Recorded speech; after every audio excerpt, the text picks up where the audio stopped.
Okay, guys. I wanted to, all of you think that he will never do that, but he just needs to be primed the right way. So there you go. Hi, everybody. Happy Easter. How's everybody doing?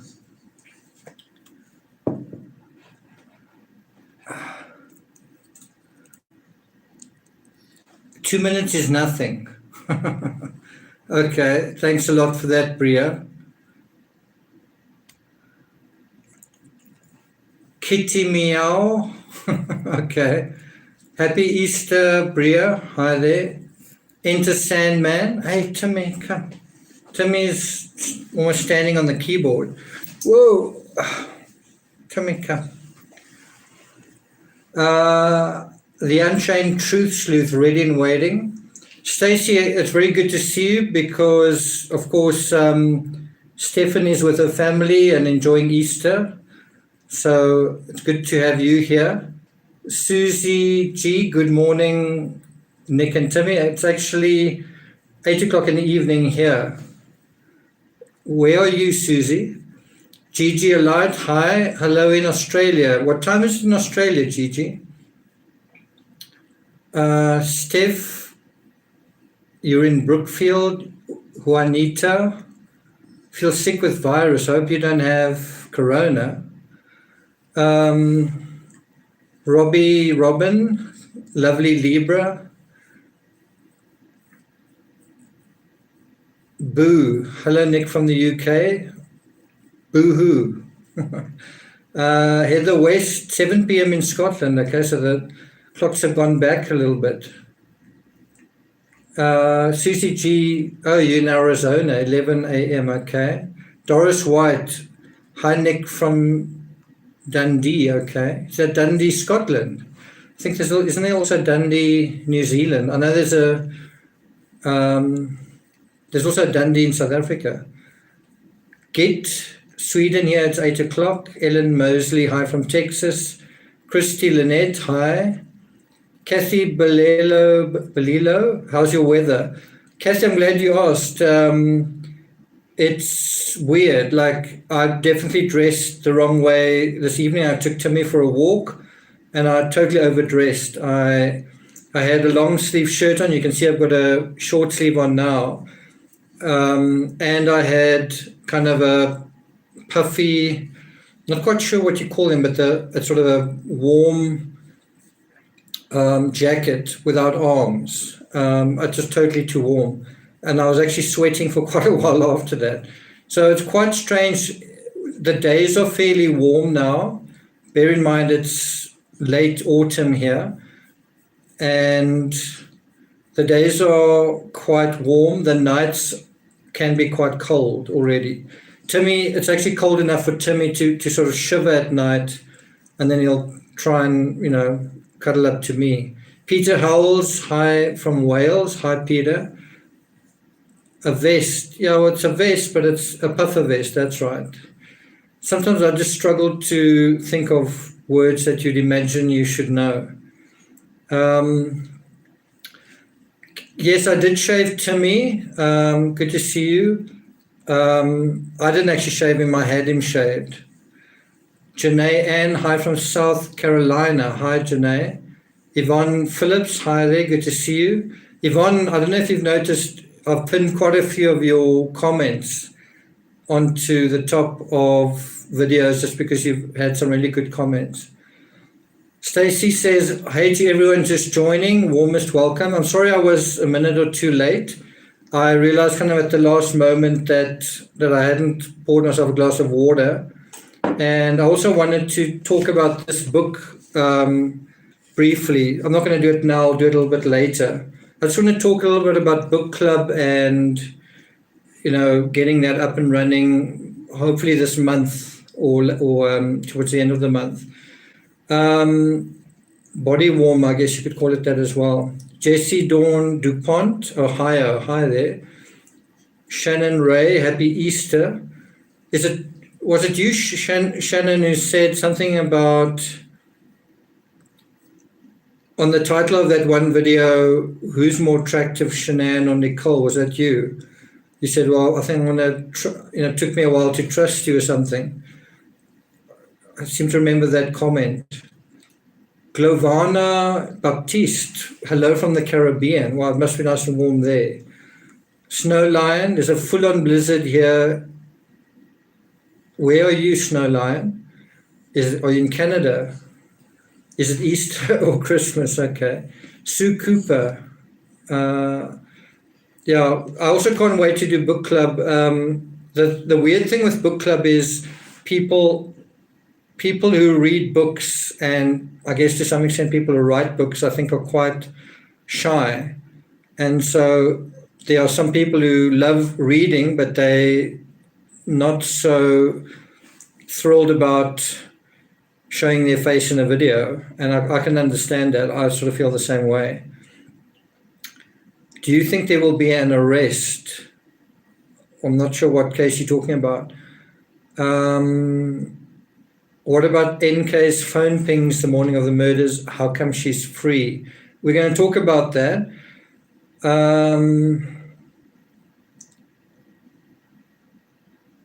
So Shannon, just to address that question, I was really trying to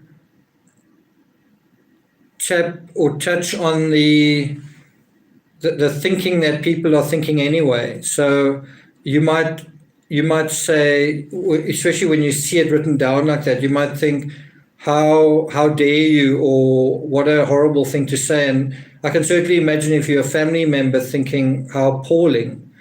But I don't think anyone, and I literally mean that, I don't think there's a single human being that didn't go and look at Nicole Kessinger's picture and then in their mind make some kind of calculation. She's not as pretty, or she's prettier, or whatever. But that wasn't really the point. I wanted to sort of catch people out where the whole argument isn't whether you think she's prettier, which is what a lot of people are doing, or whatever. What was Chris Watts thinking? And I mean, the obvious answer to that is he found Nicole Kessinger more attractive. And I don't think so much of it was her physical appearance. I think a lot of it was her personality, the fact that she just listened to him, the fact that they had things in common. That was what made her more attractive. And it's not to run Shanann down, it is to understand criminal psychology. But I think there were some people who wanted to label me a misogynist and who wanted to turn me into a sort of, there's some creators who want me and their supporters who want me in that sort of slot of, don't listen to him. He isn't like Shanann or whatever. And I think that was good ammunition for them.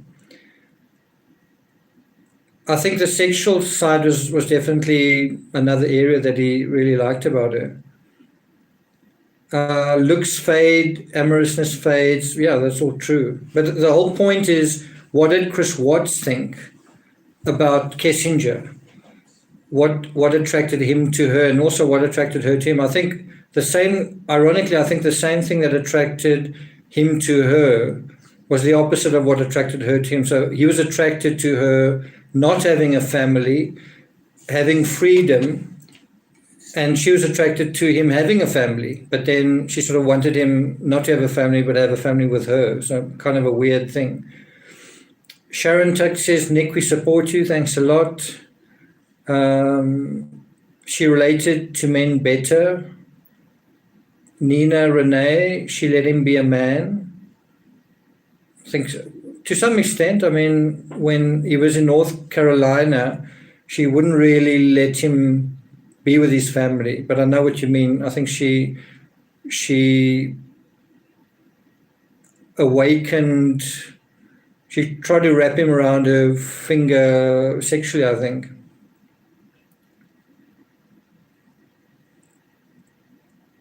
Okay, so I've kind of I've made some notes here. I've got this little book that I got when I bought a tablet.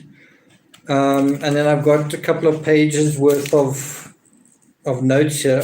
I prefer handwritten notes just because when I have them on the computer, I've kind of got to go out of the screen, and it just tends to be a little bit difficult in that sense. So, yeah, when I took Timmy for a walk, by the way, he sort of walked into a Great Dane, a dog that was about 4 times bigger than him, called Bailey. It was quite interesting to see the interaction of this tiny little dog and this very big dog actually playing together. But anyway, I walked from there, and then I went to visit a friend today, and I sat down, and she was making waffles, and there just happened to be something on television, and it was a Afrikaans drama, but kind of a very romantic story set in Mauritius. Now, Mauritius is South Africa's version of, I guess, Hawaii. And it just was quite a pretty story. It was just a handsome guy, a pretty woman, and you know, they were sort of disapproving parents or whatever. But the bottom line was that this whole thing just looked picture perfect. And it was kind of an advertisement for Mauritius. I was in Mauritius in 2019, and it's a place where a lot of couples go, especially from England, to get married. And I kind of remarked about this to this friend of mine who was making waffles, and then she told me, she kind of put a magazine in front of me, and she said those two people actually were married to different people at the time that they made this movie. Both of them divorced their various partners and then married each other. And then in the magazine, they were just showing them now together. They obviously met on the set together, and they've just had a child. And I sort of wryly commented, well, I wonder if they're still together, because can you imagine if they end up getting divorced and you've had 3 divorces over this. And then I spoke to her a little bit about the Chris Watts case, and she doesn't know anything about the Chris Watts case. And so what I thought was quite interesting is, how do you describe the Chris Watts case to someone who doesn't know anything about it, but in a couple of sentences? And so what I said to her is that, you know, there was a woman who, you know, their whole lives looked picture perfect, just like this story. All of it was on social media. She looked like the perfect wife, the perfect mother, the perfect homemaker. He looked like a nice guy, a good husband, a good father. Their lives looked great. They had beautiful children. They had a lovely house. And meanwhile, and everyone thought that they were happy, and everything looked very happy, and everything looked very good. Meanwhile, almost it seemed like all their effort was going into social media, or all her effort was going to social media to create this appearance. And so what I was saying about this couple was that, you know, if all of your effort is going into trying to create this appearance of perfection, then how much is actually going into one another? And that is kind of the same argument with Chris Watts and Shanann. And so I said, underneath this appearance of a fairy tale was the fact that she was texting about them being incompatible to him and to their friends. She was crying every night. She was struggling with debt. He was having an affair, all of this kind of thing, all under the veneer of this perfect fairy tale. And so that was kind of how I described the thing to her, and just saying how damaging it is when you can't admit that things aren't actually going very well, where everything gets caught up in this fairy tale, and you can't stop trying to sell the fairy tale. And I think that's kind of a message that we can learn. Something that I think ties into that is there's some creators who are also trying to sell you fairy tales. They're trying to sell you what you want to hear. Now, if you compare that to multi-level marketing, that, you know, I want to sell this incredible water. If you drink this water, you're going to lose weight, and your mood's going to lift, and all this kind of thing. And then you tell this incredible story about how your skin is improved and everything. That's what people want to hear. But is it true? Right? You want to hear this incredible story, but is it true? And the same thing applies with true crime. I heard a creator saying, how many people support or how many followers do creators have that talk about Chris Watts acting alone? Right? And so it's like, which do you prefer, the boring truth or the exciting tabloid true crime or tabloid crime? Well, shouldn't it be called true crime because it's about the truth? And is it really about followers? Do you know what I'm saying?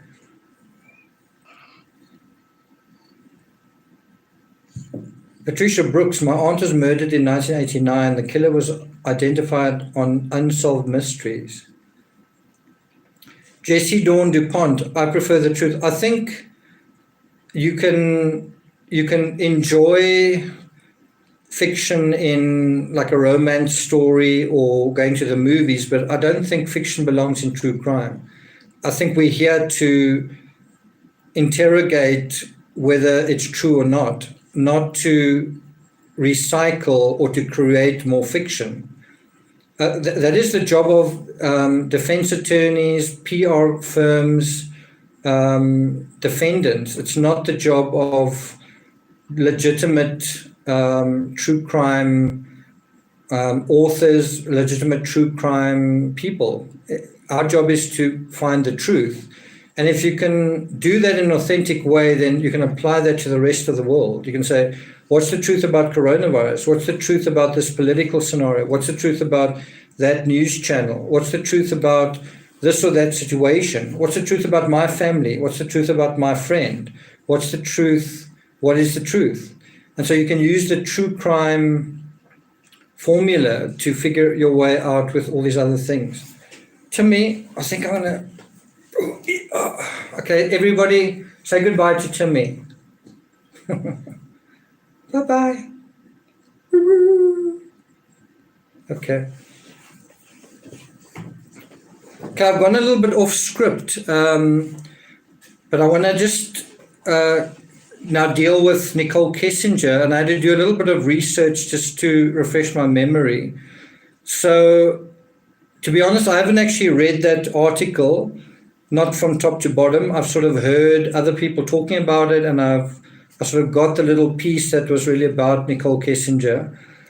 But what I did gather was that apparently Nicole Kessinger made contact with Chris Watts under an assumed name in September. Have you guys gotten that information as well?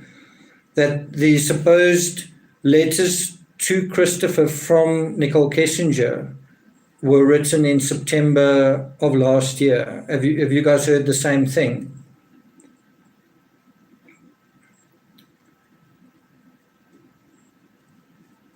Annie Thomas, thanks a lot.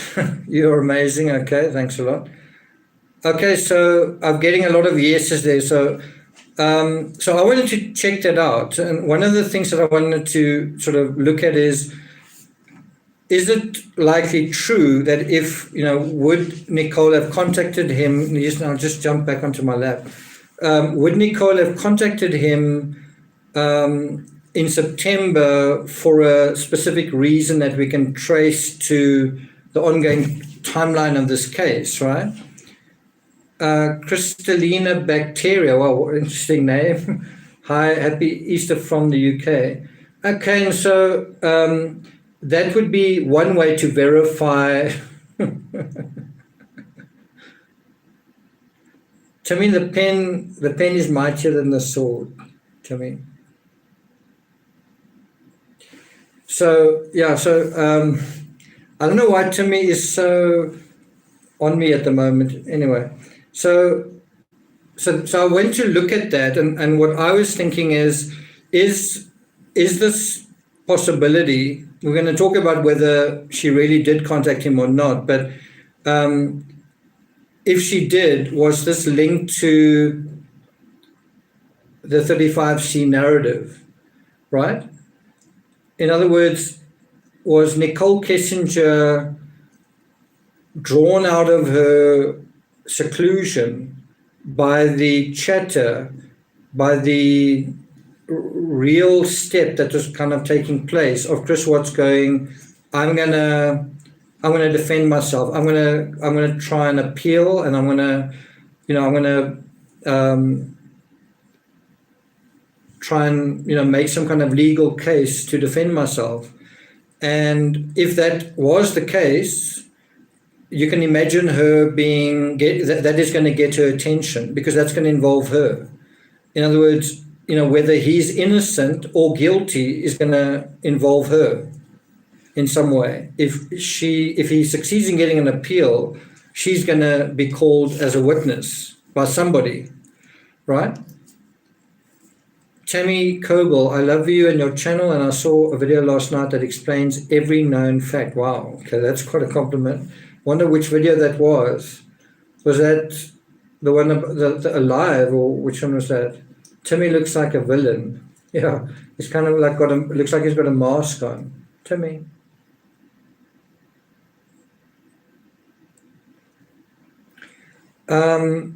Stacey says, please remember to subscribe and hit the like button. I don't know why it's taken so long to get from 34,100 to 34,200. It's just been a very long time, just going from the one to the other. So if you haven't subscribed, please do. Okay, so you can imagine that if Nicole Kessinger was aware of the 35C, that she would want to contact him and basically say, okay, Chris, what are you going to do? What are your plans? Is it going to involve me? How is it going to involve me? Okay, Timmy, come. I'm trying to concentrate here. And if you think about it in a very broad way, if you think about all of the chatter about Nicole Kessinger being an accessory, I'm one of the few channels that has never really entertained that. But you can imagine her being a bit worried. Are you going to frame me, or are you going to present me as...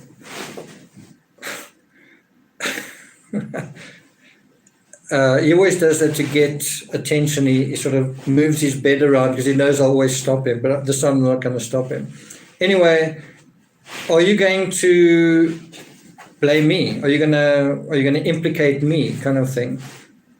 And I think that would be quite a logical question to ask, given all the chatter that's been going on. There's so many channels that can't stop implicating Nicole Kessinger, and every time they do, they get all these views, right?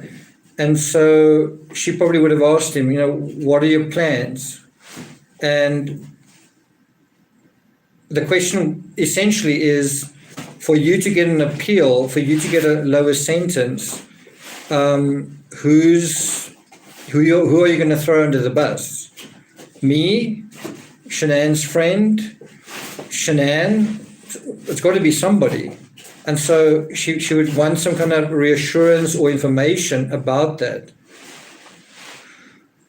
Does that make sense? So that I think does support the idea of her making contact. Now, I wanted to just verify.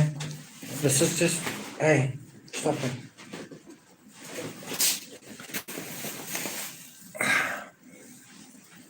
That's part of his bed removed. Sorry, it's just quite distracting. Hey, Timmy, sleep now.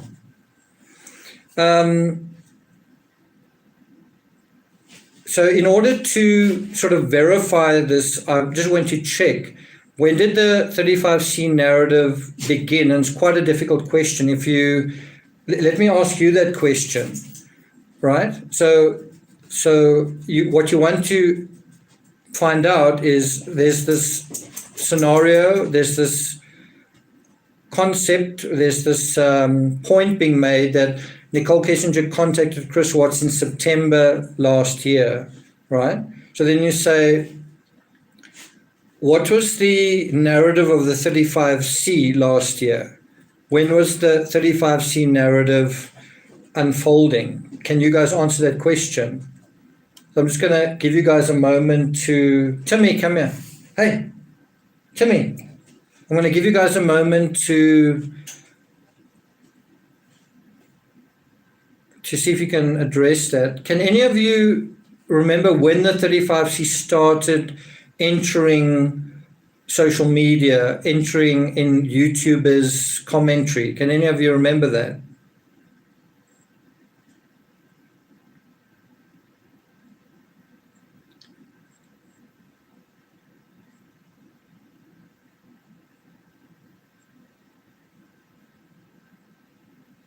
Annie Thomas says Shanann's family has said nothing. Heather West says last summer. Okay, that's Candy says about a month ago. Christy says fall of 2020. Stacey says no idea. Gina Torres says October last year. Yavel says last year October. Okay, so you guys are right. So I went and did a bit of a search, and you guys are welcome to disagree with me. Maybe you can find something on YouTube that differs from that. But what I can tell you is on October the 1st, I got an email from Kathleen Hudson, and she gave me Mark Gillespie's contact details and said, contact him. And we all know that there was a recording of Chris Watts talking to Mark Gillespie about, he was sort of disgruntled. Do you remember? He was talking about how he was misled by the investigators. He didn't want to talk to them, and Mark Gillespie sort of sounded quite sympathetic with that and told him not to give up hope and keep the faith. Do you remember all of that? And so that was Chris Watts we heard the recording of him basically saying that he was researching everything, and he was expressing frustration that he wasn't sure how to do it. He wasn't sure whether he needs to communicate everything or sort of how to go about it. And we kind of got all of that. And so, as I said, I got an email on the October the 1st from Kathleen Hudson, and that shows when this information was really coming out. And so that does give some support to the idea that perhaps Nicole Kessinger did make contact in September. So that makes sense in terms of the timeline. That doesn't necessarily prove that she did make contact. And so what I want to say is that this whole thing, if we were in a court situation and you had a jailhouse snitch saying something, it would be hearsay. The only way it really amounts to something substantive is if you can see the letters. If you can see letters, or if Nicole herself said, yes, it's true, I did write to him, or something like that. Somebody saying that they saw something is just hearsay. It doesn't really mean anything. I also, to be honest, how I found out about all of this was someone contacted me on Instagram and sent me, I think, a link to the Daily Mail story. And I remember feeling quite irritated because I thought, why do I not know about this? Because I've got, I get Google alerts on a variety of people. Chris Watts is one of them, but there are quite a lot of people, and I hadn't gotten any alerts. So and it's not necessarily that Google has missed it. It's just a scheduled alert. And so anyway, I was a little bit irritated that, how come I don't know about this? And then I sort of read the story, and to be honest, I looked the other day on my Google alerts, and the alerts I got on that story, this is from a day ago, are from Your Tango, Market Research. No, it's not that. And I think it's called Baller Alert, or something like that, Baller Alert, and that's it. I think there's another one on Yahoo, and then there was the New Zealand Herald, and that's it. Oh, Yahoo News Australia and Fox News. So that's it. So let me just go through them again. The mainstream media that covered this was Fox News. Chris Watts still in touch with girlfriend, fellow inmate says. report. Triple killer Chris Watts in contact with mistress. That's from the New Zealand Herald. Family killer Chris Watts secretly back in touch with lover. That's from the Sun. Then Chris Watts back in touch with mistress. Baller alert. And is Nicole Kessinger back in touch with American murder killer Chris Watts? Your tango. So, American media seem to not be paying any attention to it. There's nothing in ABC, CBS, CNN, sort of local news stations, nothing on the Denver Post, the Denver Channel, the Boulder Daily News, the Greeley Tribune, none of that, none of the local news. So, what do you think? Do you think it's true? Do you think the mainstream media think it's true? Do you think it's true? In spite of, because of, let's focus on the make sense. Heather West, thank you very much. I appreciate it.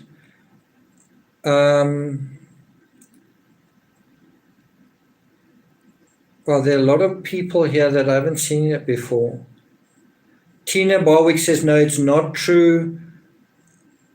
Kalanu says that clearly shows a cover-up in the USA. It's interesting.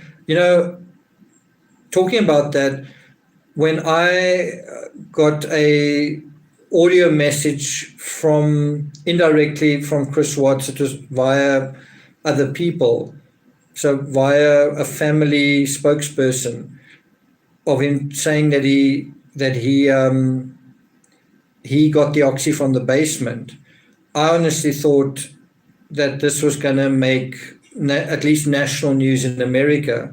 And I contacted certain journalists that I know in America, and I was really surprised. I was surprised that, I won't mention her name because I respect her and I don't want to make it sound like I'm sort of griping, but she said the Chris Watts case is over. We're not covering it anymore. We're done. And it was almost like you got the sense that the mainstream media and her as a journalist and her channel, they've investigated it, they've covered it, and everything else that happens now is really just fluff in a way. That was the impression I got from her. And then I contacted a few other people. No one was interested. I found it quite interesting, almost like it was someone had gotten a memo that, okay, Chris Watts, no, we're not going to say anything about it. And then I contacted Crime Online, and the person there was so rude to me, like why on earth would Chris Watts contact you? And she didn't seem to know anything about what I was talking about. I would mention that this thing about the oxy, and she'd never even heard of it. So I'd explain it all to her, and ultimately I just sort of torpedoed the whole interview. I just said, look, I actually don't need this, and I just sort of torpedoed the thing. But what was interesting to me was how hard it was to get the mainstream media's attention on the Chris Watts case, on something that was real even. And I think the difficulty they face is all the fake stuff, that's everything, well, not everything, but so much that is surrounding the Chris Watts case now is made up little ideas and so on. It's like this vast cloud of nonsense. And if you do have something that is legitimate, it's really hard to convince someone of it. Why is what you're saying true when all of this stuff isn't? Aren't you just another opportunist, right? KN says, what is a 35C? It's a good question. It's the legal protocol that allows you to appeal a sort of verdict. And I'm probably not saying that in a way that's 100% strictly speaking, legally speaking, accurate. I think the best way to do it is just to look up 35C. Why don't we just do that? 35C.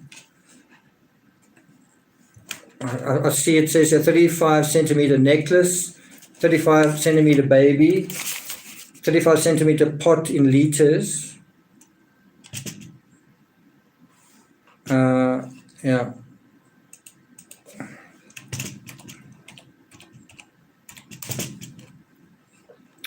So just to answer your question, it's post-conviction relief in Colorado.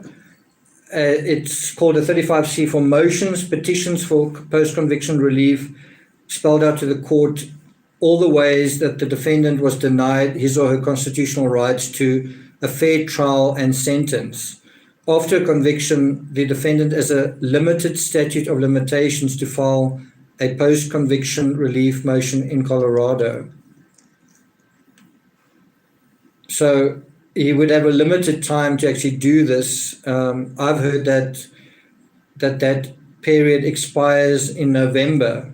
Some people have said it already expires, but anyway, there you have it. You have a limited statute of limitations to file post-conviction relief. I've also heard that you can do it at any time under certain circumstances as well. If you look at Scott Peterson, can you say that there was any limit to him?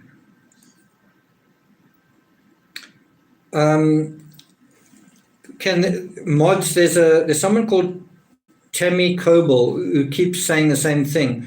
I love your work, but somebody else posted a great video. Can you just get rid of that person? I think it's the first time I've actually ever highlighted someone on chat and asked them to do that. Stacey, did you get that?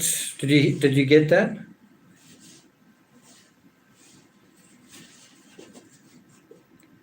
Scott Peterson was an appeal. Okay, so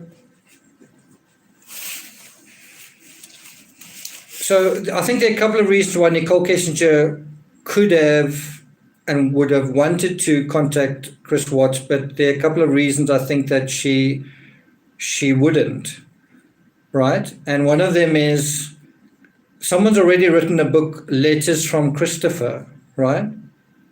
And now, would you want to write to Chris Watts with the absolute sort of implied threat that Letters from Nicole are going to end up being a book?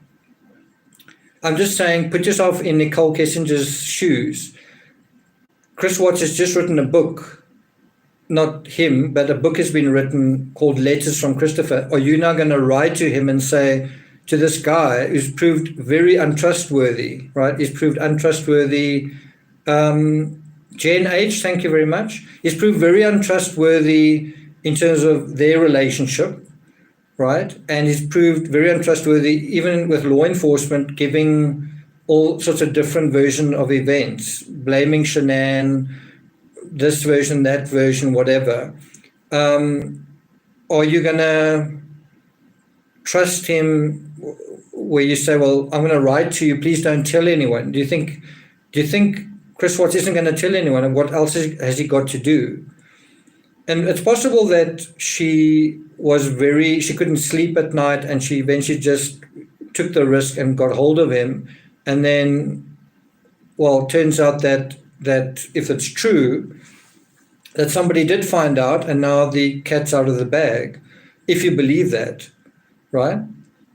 So, you could say that he didn't reveal anything. He did keep a secret, but somebody else now did. But do you think that Nicole would want to write him letters, given that already a book has been published about Letters? Because Nicole Kessinger could easily just do it herself. She could publish her own book about her story. And she clearly doesn't want to do that. And I think you kind of got to ask the question, why doesn't Nicole Kessinger go the same route as, say, Amber Frey? And there may be a couple of answers to that. She might feel like, well, no matter what she does, the public are going to reject her or whatever. I don't actually agree with it. I think if she tells her own story, it may change people's hearts and minds, certainly over time. And people's hearts and minds might change over time anyway. And she might be biding her time in that. But there may also be another reason. It's possible that she got some kind of deal either from Anadarko, and I hate to speculate like this because it's like conspiracy theory, but we just don't know anything about Nicole Kessinger. Anyway, it's possible that she got some kind of deal with Anadarko, where if she didn't say anything and she kept a lid on things, that they'd actually give her a different position. I don't know if I agree with that, just because she genuinely seemed distressed about losing her job. And also even if they did make a deal, the whole fracking industry's imploded in Colorado over the last while. So even if a deal was made, one wonders whether she was able to hold on to a job when so many people were let go over this last period. And so one wonders whether her situation may have changed. We'll give you a job. Well, now we can't, whatever. I don't know. I don't know if that could have happened. But there could also have been a plea deal or something like that with the authorities. You did that and that and that, but we're going to look past that, but we just need you to honor your side of things, kind of thing. It could also just be her just trying to put a very horrible chapter behind her. But if that's the case, why would she want to contact Chris Watts?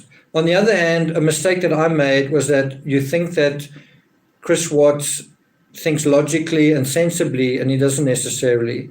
And so I don't know if you can apply that to Nicole Kessinger. I don't know if she would, for the whole period, think sensibly. I think it's in her best interest not to contact him. What good can come out of it, So it looks like the mainstream media overall don't think that this is credible. I think you've got to look at the fact that it's a jailhouse fellow that's making this claim. It's not a journalist. It's not a journalist who's spoken to Chris Watts. It's not a family member who's spoken to Chris Watts, right? That's the situation. So I think you've got to bear that in mind. Why wouldn't Chris Watts tell Sherilyn Cadle this? Why wouldn't he? I don't know. There are a couple of. Christine says calm and chilled. Okay. So what do you guys think? How many of you think that Nicole Kessinger did write to Chris Watts? Put a number 1 for yes and a number 2 for no.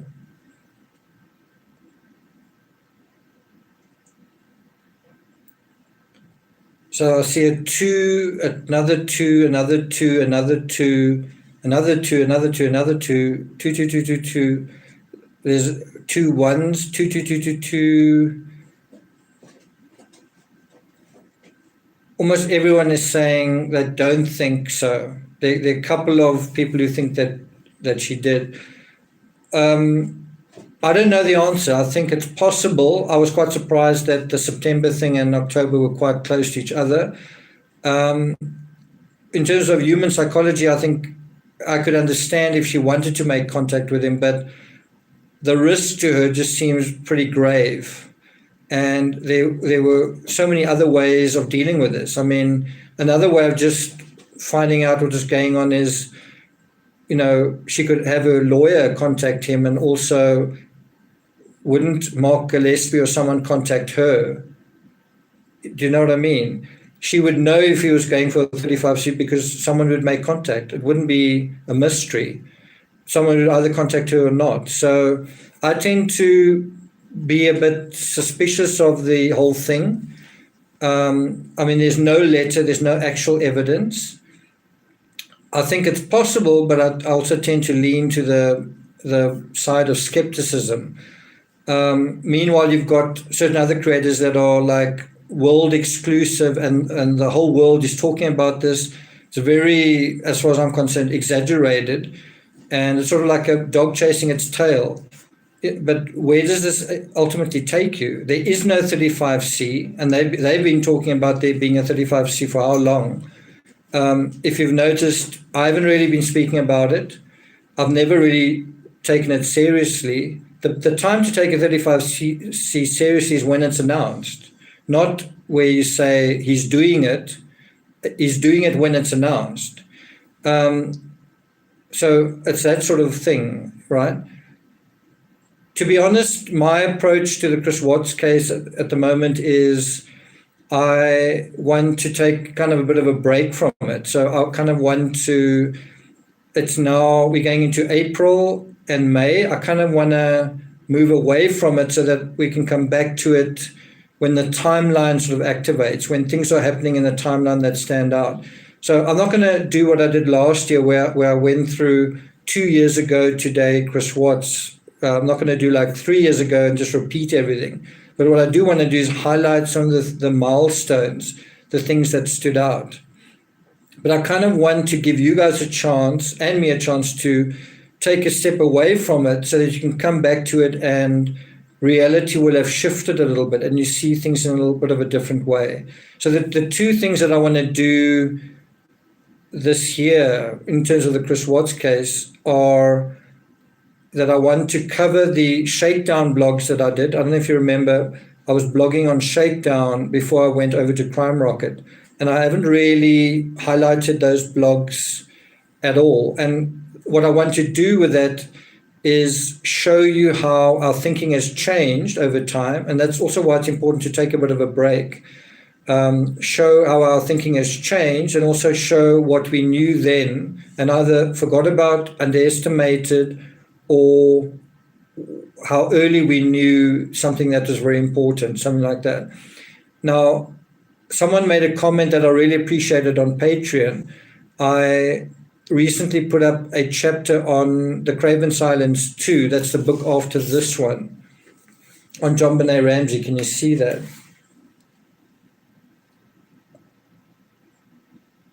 It's The Craven Silence, and it's the second book in the trilogy. And the chapter is titled Stun Gun. And I basically, while I was narrating the chapter, I was thinking, wow, I don't actually think that anymore. And that's interesting, but I don't actually think that that's the case.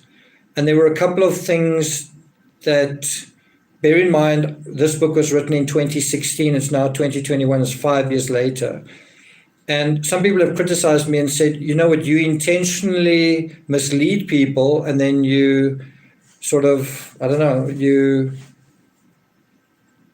and then you sort of leave these little breadcrumbs. And what people don't realize is at the time that I'm writing something, I'm figuring it out.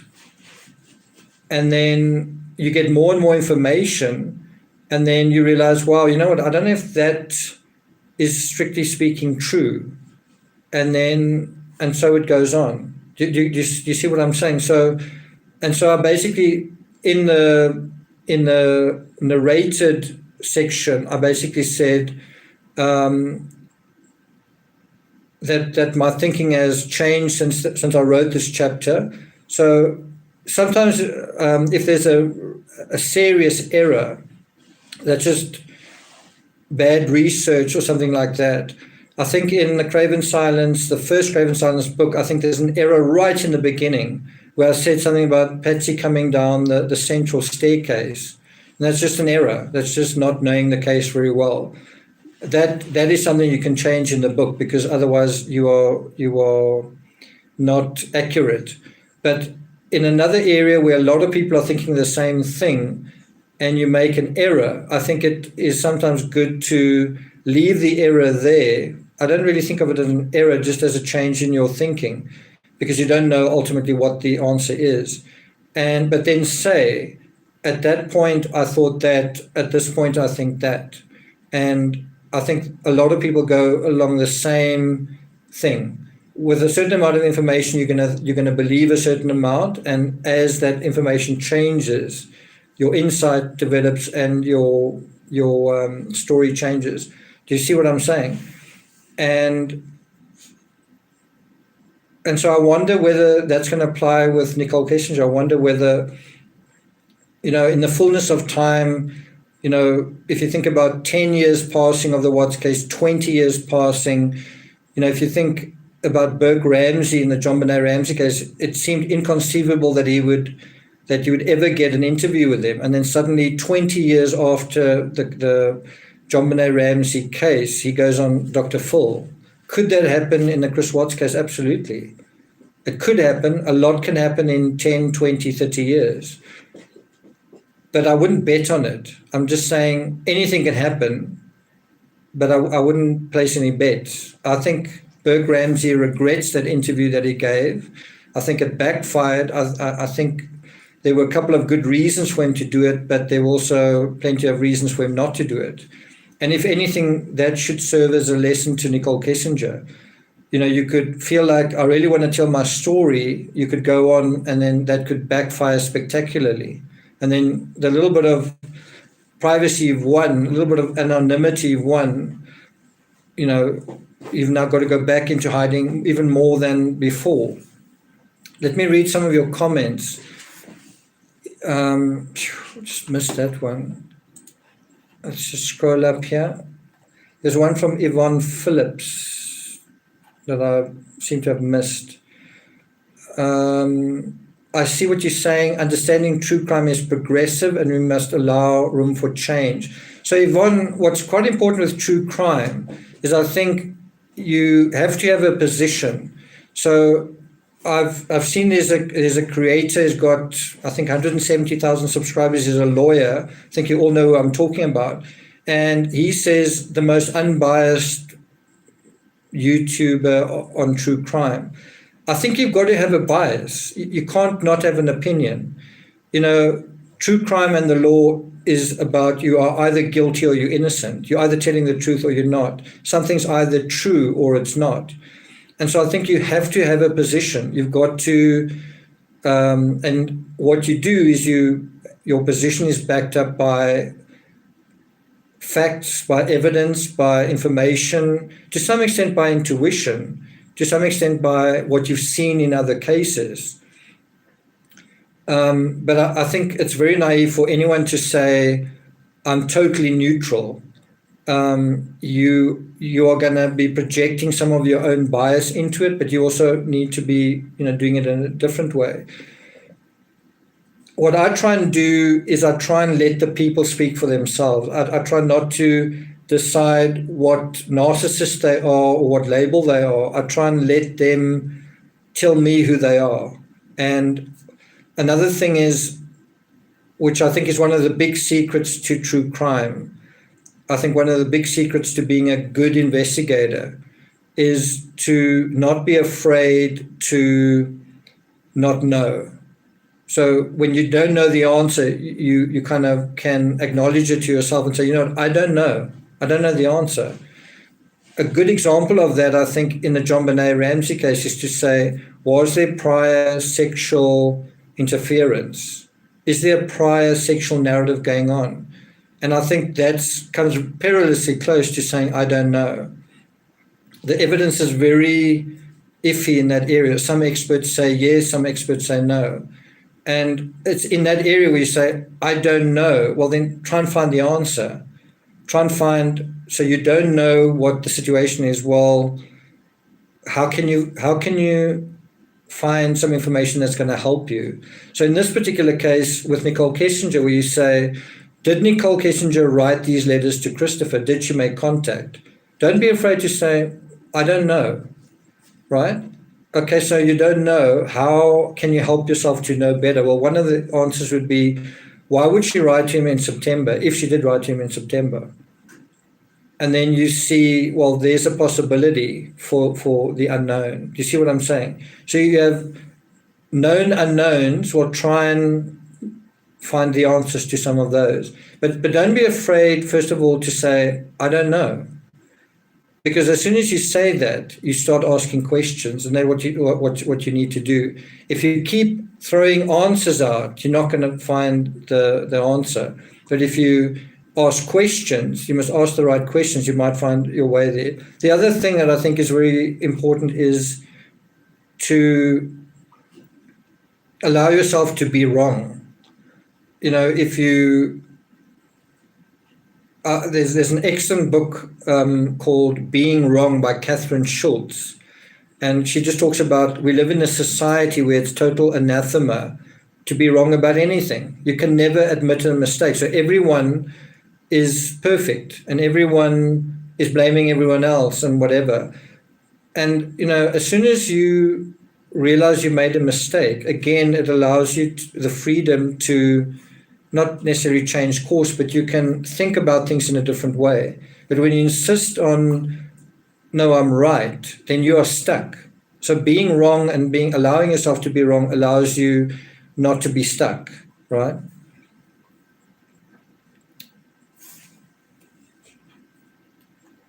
Let me look at some of your comments. I see my one comment feed is kind of frozen.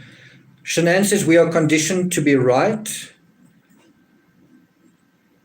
Society seems to put a big thing on us where if you make a mistake, you're a loser, or you've got to be right about everything, but nobody is right. That's the joke.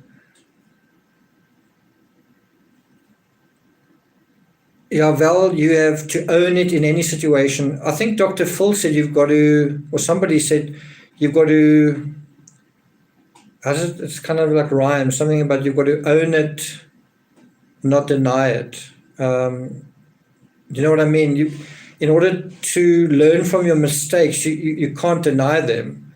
And as long as you deny them, you keep making them again, kind of thing. Enter the Sandman is a great question. Let's see if I can find it. Who dug the extra graves? I don't really like commenting on other people's sort of YouTube videos because I sort of feel like then it becomes this contest. I don't know if I actually watched that. I've seen it. I've seen the picture and I've seen the title. So first of all, I would say I don't think there are any extra graves. And you might say, no, actually there are. You can see in the photo. Well, who do you think dug that? So I know you'll say Chris Watts dug that, but what you're seeing is what law enforcement found, right? And law enforcement found this sort of big open area. So if I can just use my intuition, I can imagine that what is trying to be claimed there is that all the bodies were supposed to have been buried there or something like that. I don't think that was the case ever. I think that the children were always meant to go into the oil tanks. And I think one grave was dug, and that was for Shanann. And I've actually recently looked at the video of the sheet, not the bed sheet, but the sheet that Shanann's body was carried into the locker and police custody. And you can actually see how sandy and soft that sand was. And there were people saying that he would have needed help to dig those holes, when you could see from the graves themselves, from the grave itself and from the sand in that sheet, just how soft it was. And some people just wouldn't accept that the sand was soft, and they felt that he had to have had help, right? Does that make sense? I don't know.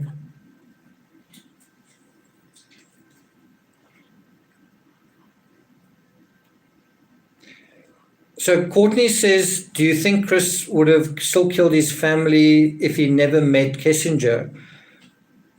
No, I don't. I think he panicked. I think he felt that there was a time issue going on. He told her that he was getting a divorce and she needed to not know, or her friends needed to not know, but there was the issue about the gender reveal. And so if you take that away, I think it is very unlikely that he would have. I think if you take the family finances out of it as well, I don't think necessarily would have had an affair, and I don't necessarily think the crime would have happened either. So I think those are the two dimensions, the finances and the affair. But I think you can't really isolate either of those, because you've got to look at the kind of person Chris Watts was. Not a good communicator, an introvert, not a confrontational person, but a person who's got a point where he, eventually cracks, I guess, or just, does something unwise. And then you've also got to look at Shanann's personality, someone who is in control, a dominating personality, someone who is used to getting her way, someone who can make life, going through a proper divorce, you can anticipate things being acrimonious, to put it lightly. Let's just go through some of your comments. Stacy says, please subscribe and hit the like button. Thanks, Stacy. Rabia says, I don't think he panicked. Okay. I don't mean that he snapped, and that's something I've been arguing against for a long time. I mean that in the fullness of time, he eventually took drastic action. I don't mean that he just panicked suddenly in a few seconds. I mean it kind of in a broader way. Tamara van den Heervel, where are you from, Tamara? Are you from the Netherlands? Are you from... Anyway, you say, I 100% agree with what you're saying. Time definitely was an issue. Maybe that's why you used normal credit card at the last date. I also think he was kind of running out of money. I think by the time Shanann got back, he kind of had no money. Timmy's very needy today. I'm not quite sure what's going on. Timmy's actually been sick for about a week with diarrhea and whatnot. If he's been a really good little dog with, not messing in the house, doing number 2, I think in just this past week is sort of done so many accidents from vomiting, not like terrible, but just quite a lot of vomiting that, I don't know, I'm going to need to do some carpet maintenance.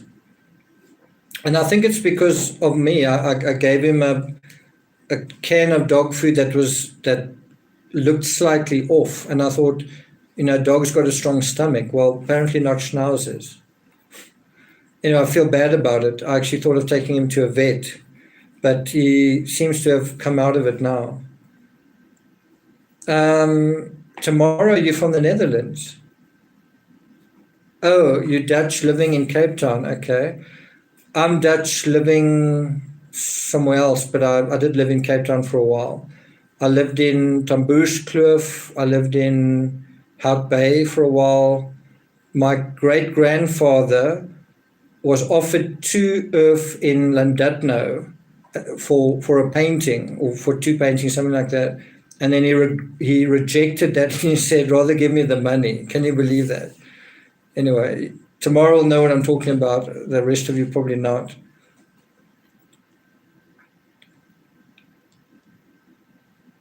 Is it Keris? How do you say your name? Keris from Pretoria.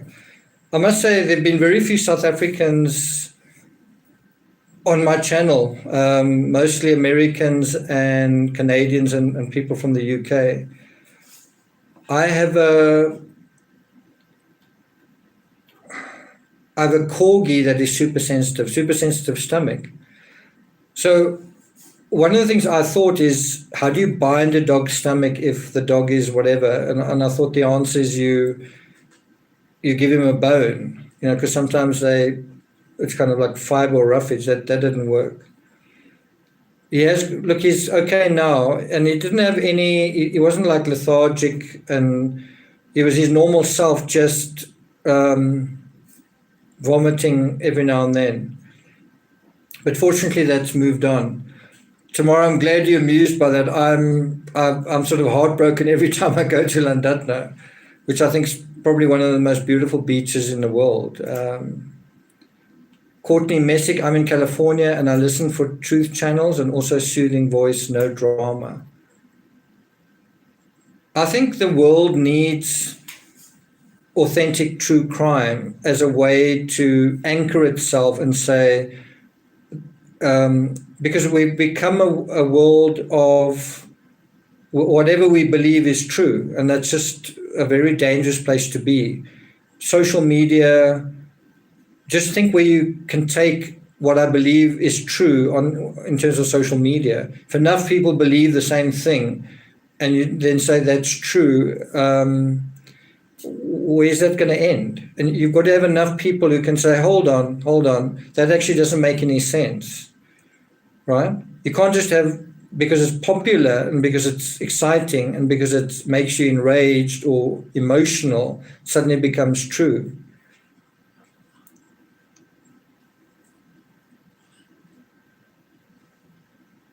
You have to check all the boxes and investigate. And true crime teaches us how you go about looking at information and looking at disinformation. So what is very interesting in true crime, especially where a case isn't prosecuted, like the JonBenet Ramsey case, there are a couple of cases like that. Madeleine McCann case is another one. The West Memphis 3 case is to some extent another one. The Amanda Knox case, I don't know if you could say it's got a satisfactory, that justice was done in a satisfactory way in that case. But what I think is very interesting is the power of the counter narrative. How does that come about? And then, and are most people fooled by it? You know, if you repeat a lie often enough, doesn't that become the truth? And I think that simple recipe often does work. Scott Scooter says, have you done any videos on the West Memphis 3? I don't think I have. I have written a book, King of Freaks, and I meant to do a follow-up, Freaks of the Forest. If I just had more time, I would have done that. No, I haven't done a video on the West Memphis 3. Christy Lynette says there's always some truth in every lie. It's a very good point. The best lies have a bit of truth in them. That's why they're compelling. And I think a very good example of that is something we spoke about in the JonBenet Ramsey case. In my opinion, it's some truth mixed in a lie. So the whole broken window narrative. When did it happen? How did it happen? You know, so there is a broken window. And I think that is a mixture of truth and not truth. And as a result of it, I mean, that is the cornerstone of the intruder narrative. Wow, Renee Baker Carter, West Memphis is my hometown. So Renee, what do you think of the West Memphis 3? Do you think justice was done? What do the people there think? What do the people there think about Damien Echols?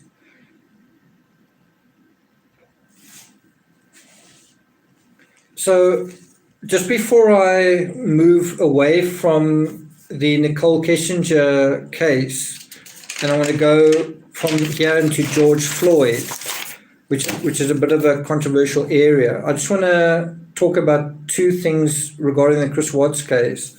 First of all, I'm going to be doing a couple of videos in this week that I think you might find quite interesting, dealing with the Sermon on the Porch. And the point that I want to make with Chris Watts in particular is that a man is the most dangerous, not when he perceives himself as strong, but when he perceives himself as weak, right?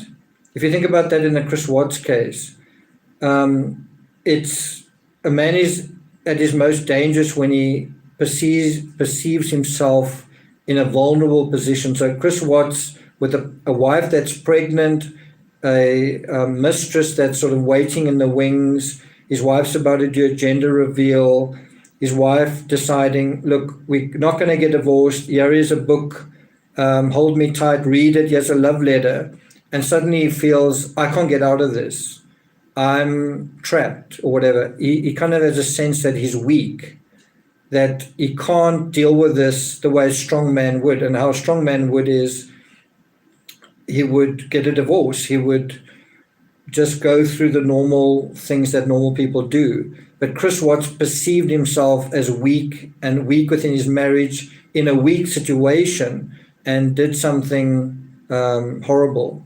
But do you understand what I'm saying? That it's not that a lot of us look at it and we think, wow, what a monster or whatever. but he actually perceives it in a different way, that he's weak and so he needs to take drastic action. And I think that answers a lot in true crime is, and then that is hidden away, that weakness, because that's what they're trying to hide away. Baked Cake says, your commentary videos have been fantastic content on wrapping up the Watts case. Thanks a lot. I kind of want to do every now and then a video based on your questions. I want to just sort of float around, and when I come across an excellent question from you guys, devote a full video to that. That's kind of how I want to go through the next month or two. So I'm going to be looking at elements here and there from the Sermon on the Porch, and also the, the body cam video. Not every day, just maybe once a week or once or twice a week, and then get the sort of quality information and discuss that, instead of just bringing out a video just for the sake of it. So I'm going to put a little bit of effort into it. Angel 5555, it's always good to see you here. You seem to contribute every time you're here, so thank you very much. Appreciate it. So that is what I want to do with the Chris Watts case. I will probably be narrating another Chris Watts audiobook on Patreon in late May or June. It will probably be The Mysterious Mistress. I've probably got 2 or 3 books still to narrate on the Chris Watts case on Patreon. Let me just go through a few more questions, then we'll get to George Floyd. Sarah, you're the only YouTuber who looks at all the evidence and all the angles. I look forward to your videos. Deborah Aries, bland diet, white rice. Not sure what that was about. Chauvin can't go free, or else he'd be like Casey Anthony, but 100 times worse. Okay, we're going to deal with that in a second. Courtney Messick, thank you for your hard work. Thank you. I've got to tell you, I'll talk a little bit more about it at the end of this live, but I'm going to take a well-deserved holiday, I think. So I think the next time you see me doing a live, I may not necessarily do a live next week, but if I do, you're not going to see this background. What I'm considering doing, I need to think about it a little bit more. I also need to just see how I feel and what my energy levels are like. But I'm considering a little bit. I don't want to spend my day working, but I think it might be fun to have a little segment sharing parts of my road trips with you guys. So I'm not quite sure how to do it, because I want to try and be relatively discreet and private about it. I don't want the whole world to know where I am and what my movements are.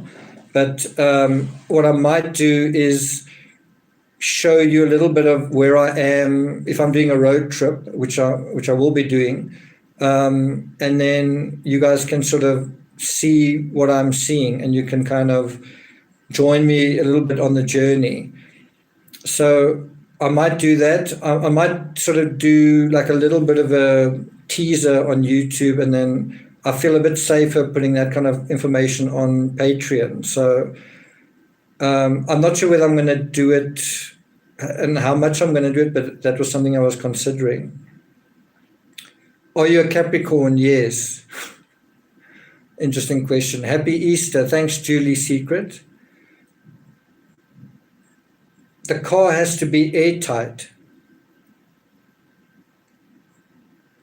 Nurse Bev says it's an addiction. I'm not sure what that's a reference to. Lisa Arnold, I agree with your Chris analysis regarding his actions coming from a weakened state. He was coming from a weakened state, but he was also coming into, for the first time, he was almost seeing a different side to himself, a different potential for himself. And that could be healthy. It could be healthy to say, in a certain way, I deserve better, or I could have this life for myself. It could be a positive thing. And it's something he says on the sermon on the porch, he's talking about what the police are saying, and he says, hopefully something positive can come out of this. Well, that's what I think he was thinking. Obviously, a horrible euphemism for what was actually going on, right?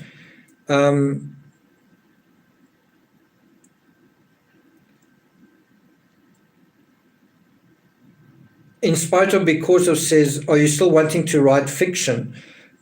I think I might write some fiction when I'm older. Don't laugh, but there's a book that I want to write, fiction, with a title Garden Tarzan, right? And it's really about this guy who ends up creating this incredible jungle out of his garden. Probably sounds silly, but but the whole thing is kind of very over the top, very satirical, very exaggerated. It's meant to be kind of almost like a Roald Dahl-ish comedy, but also something in there that is true and meaningful. Sue wants to know. I don't know if you know that I've written a book called Bloodline. That's by a US publisher.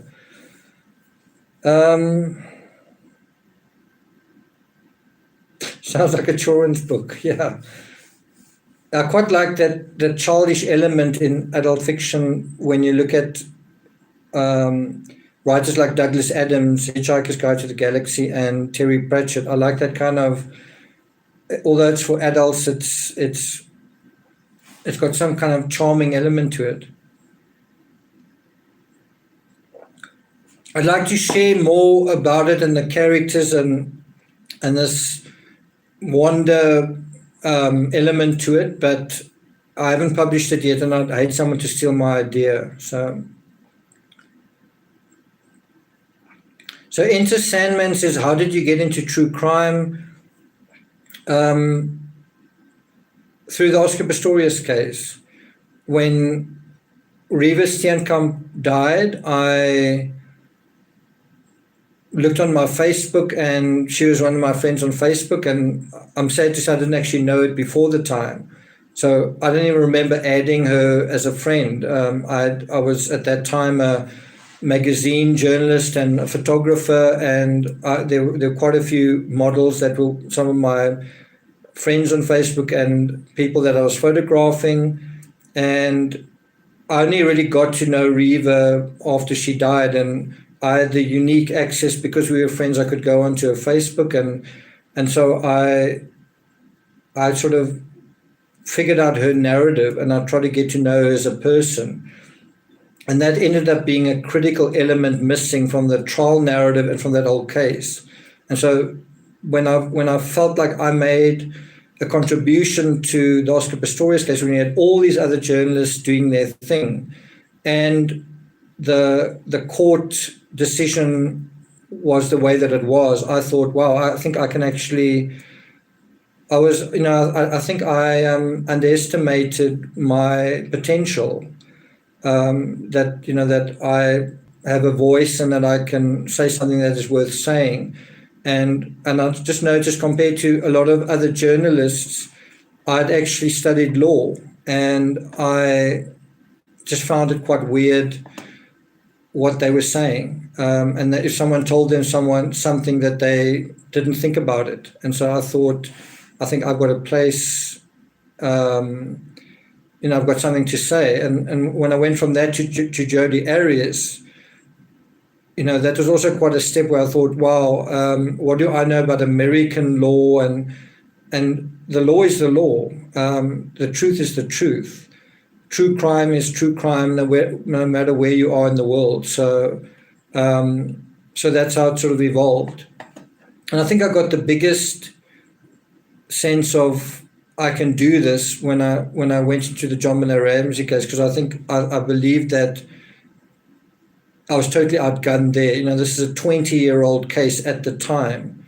I really didn't think I'd be able to add anything to that story, and there's so much to add, even now. So much still to add. I can't wait to do the Khan's Order episode 20. Just there's something ridiculous that I want to highlight in that episode.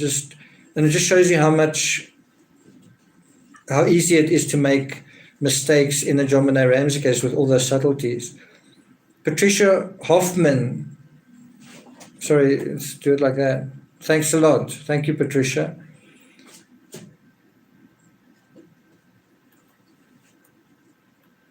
Okay, so do Laurie and Chad Daybell. I'm not going to actually talk about them in this episode. I am doing a series on Patreon every Wednesday or Thursday on the missing children. So more ridiculous from Judge Khan's, definitely. Yeah, today or later today will be the last episode in the Khan's Order. I'll talk about that and what comes after that in a few minutes. Tina Rusnak.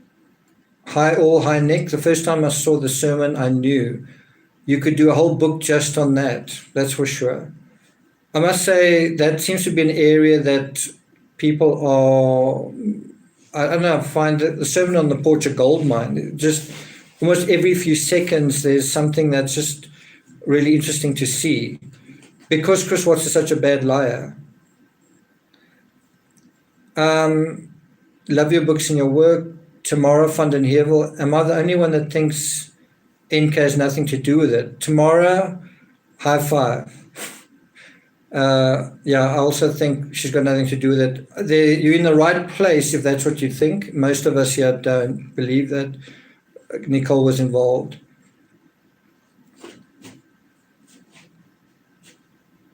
Yeah, I agree with that, Missy. Okay, so we're going to move on now to George Floyd. And I think with that particular case, it's like there are three sides to every story. And I've got to say, I didn't really want to talk about the case, but I sort of felt when it was like wall-to-wall coverage, I would turn on Sky News and the George Floyd case they would be devoting their airwaves to an American case, like minute by minute. And I also read about how much money and resources were going into the various legal counsels. I thought, wow, this is probably something you're going to want to look at. What is very helpful to me, I don't know if you guys have seen it, but somebody on Patreon sent me the video, the full video link of the body cam. So you don't just see that thing that I think most of us saw on social media where you see it from the public's perspective, the moment the guy's knees, Chauvin's knees on George Floyd's neck. And as unacceptable as that is, and it is unacceptable, there's something that happens before that. And so I don't know how many of you here have seen that full body cam from the moment they sort of tap on his window, even really before that, as they're driving into the area. And so I think when you see that whole video, you get a sense of that this case is going to be quite complicated. He's been charged with homicide. The cause of death is homicide.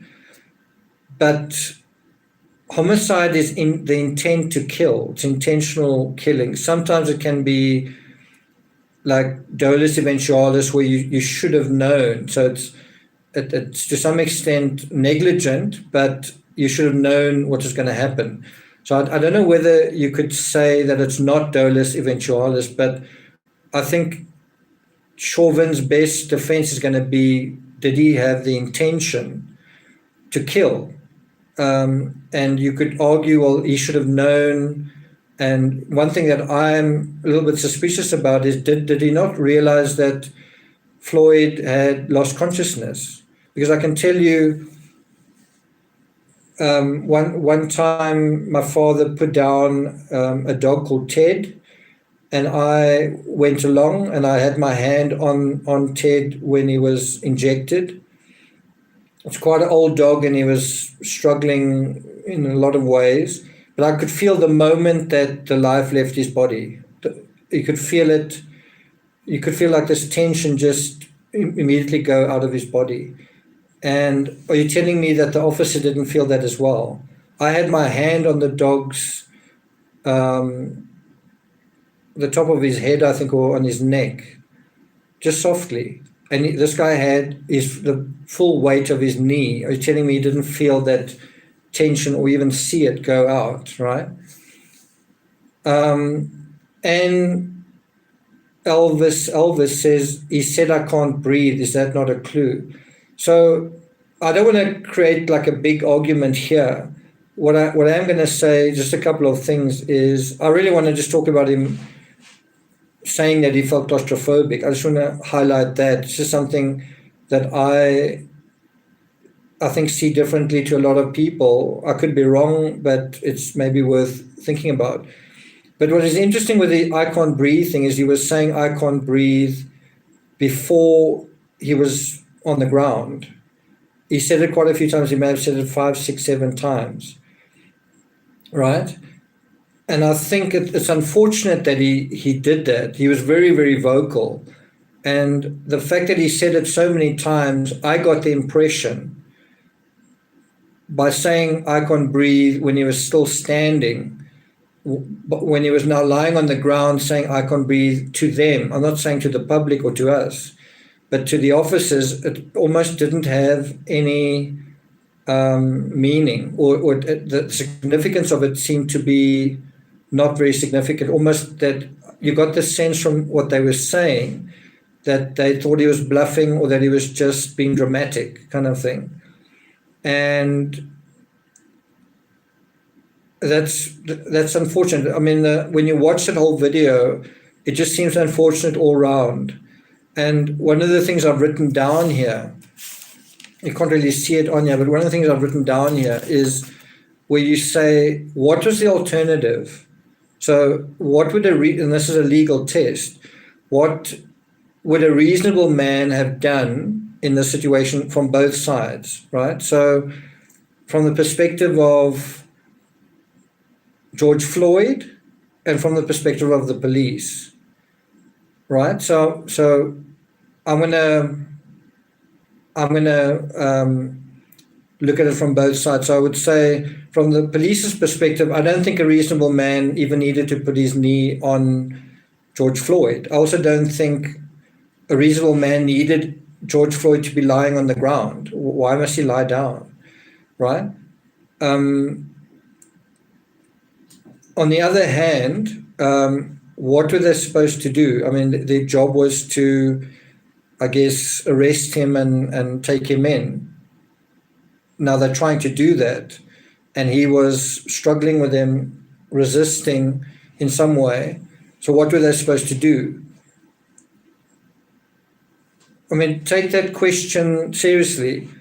You suppose you're a police officer, you're supposed to arrest someone, but you can't get them into the vehicle, and this person's a lot bigger than you. What are you supposed to do? You can't like just walk away and say, look, sorry, I tried. What are you supposed to do? Do you just stand there with him? Do you, I think maybe in hindsight you could say, call for backup, have him be transported in a van or something like that. That's quite an extreme step. And of course, hindsight is easy. But, so that may have been the reasonable thing, but that's with given all the information and knowing what ultimately happened. Olivia, thank you very much. Also, thank you for your comments on Instagram. I think you've shown quite a lot of support for my flowers in my garden and all that kind of thing. So thanks a lot. Timmy also thanks you. Timmy, come. Timmy, come. Hup. He's right next to the chair.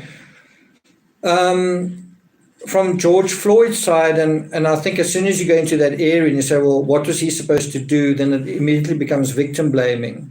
But the question is just simply, if George Floyd was sitting here and you asked him, okay, look, this is what happened. What do you think something else could have, what do you think the alternative could have been? And I think the alternative is something like, well, he could have just cooperated. He could have just gotten into the car and not struggled, right? You could take it further and you could say, well, he should never have given the counterfeit note and all that kind of thing. But just for the purposes of that struggle, what could he have done? He could have gotten into what did the police want him to do? They wanted to put him into their vehicle, right? So what could he have done? He could have gotten into the vehicle. Would that have been so bad? And that brings us to the claustrophobia argument. And that's why I think you've got to be very careful saying, I know absolutely what happened here. I know the truth. It's absolutely clear what happened here. If you instead say, I don't know what happened here. I don't understand. And that's why I watched the video. I was like, is there something I don't know? Is there, and so what I found very interesting was him saying the word claustrophobic. He said it quite a few times. He said, the whole context was he's handcuffed, they're trying to get him into the cruiser, and then he actually starts panicking. He's fairly cooperative until that point. I mean, he's not totally sober, but he's fairly cooperative. But as soon as they try and get him inside the vehicle, the police vehicle, he seems to become unsettled. And what he says is quite important. He says, I can't breathe. This is in a standing position when they're trying to get him into and then he also says, I'm claustrophobic, and he also says, I've had COVID, right? Now, when we spoke about this on Patreon, everyone seemed to say the same thing. They basically said, what did they say? He didn't want to go back to jail, or he panicked when there was this idea of, well, as soon as he gets into the cruiser, he's sort of losing his freedom, and he's kind of having a flashback of prison. And that's why I felt claustrophobic. That's not what I saw at all. Suvituliki, am I saying it right? Can I call you Suvi? Maybe he had a panic attack. I think he was having kind of an anxiety attack or an anxiety thing. Baked cake, was the $20 note proven counterfeit? That's a great question. As far as I know, it was. The shopkeeper actually kept the note.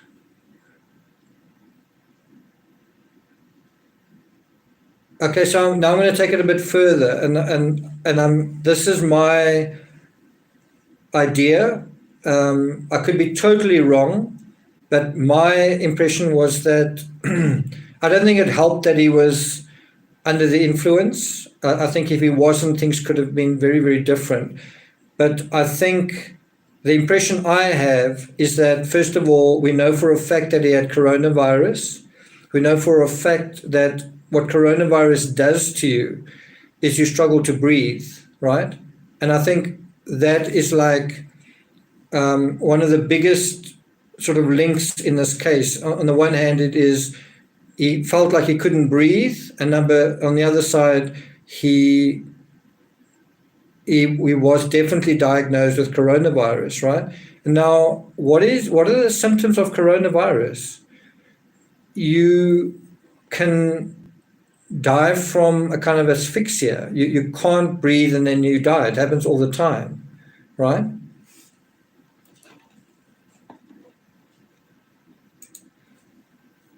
So Christine Simples Meerkat says, officers should have recognized the fact that he was unresponsive. That's true. In fact, you actually hear one of them saying, I think he's just passed out, but then they still didn't change how they were sitting. Anyway, what I want to say is that with coronavirus, and I think if you haven't had coronavirus, you're not going to appreciate what I'm about to say, and that is, when you've got coronavirus and you can't breathe, you may have this sense of claustrophobia. In other words, I want to breathe. I can't breathe, and so I don't want to be in a confined space. I don't want. I want to breathe, right? Based on the coronavirus, right? And so, what we know with the coronavirus, a lot of people get put on ventilators. Not always a good thing, because once they go on, they can't go off. And another thing that's interesting with the coronavirus is they learn to put people on their stomachs. Now, you would think that would put more pressure on the lungs, and maybe the lungs need that kind of pressure. But the impression that I get from that is that he was having almost PTSD from coronavirus. Perhaps some of it is because of the substances he was on. It was making him more, concerned about that. But that this claustrophobia was based on an actual sense of not that he actually can't breathe, but this anxiety that he can't breathe. Do you know what I'm saying? And what I sensed when I watched the video, and you actually see the cruiser door open, and he's now supposed to get in, and he's a very big guy. He's, I think, 6'8" or something, but a very tall guy. He's now got to get into quite a small space. And if you just look at that space inside the cruiser, it's kind of all black inside. The windows are sort of barred, and it sort of looks like a coffin. It's like quite a, and I think that the officers were saying to him, get your legs in there. So he was going to sit with his legs sort of up like that. And I think he just got a sudden sense of claustrophobia, which then he seemed to not be able to shake off. Do you guys agree with that?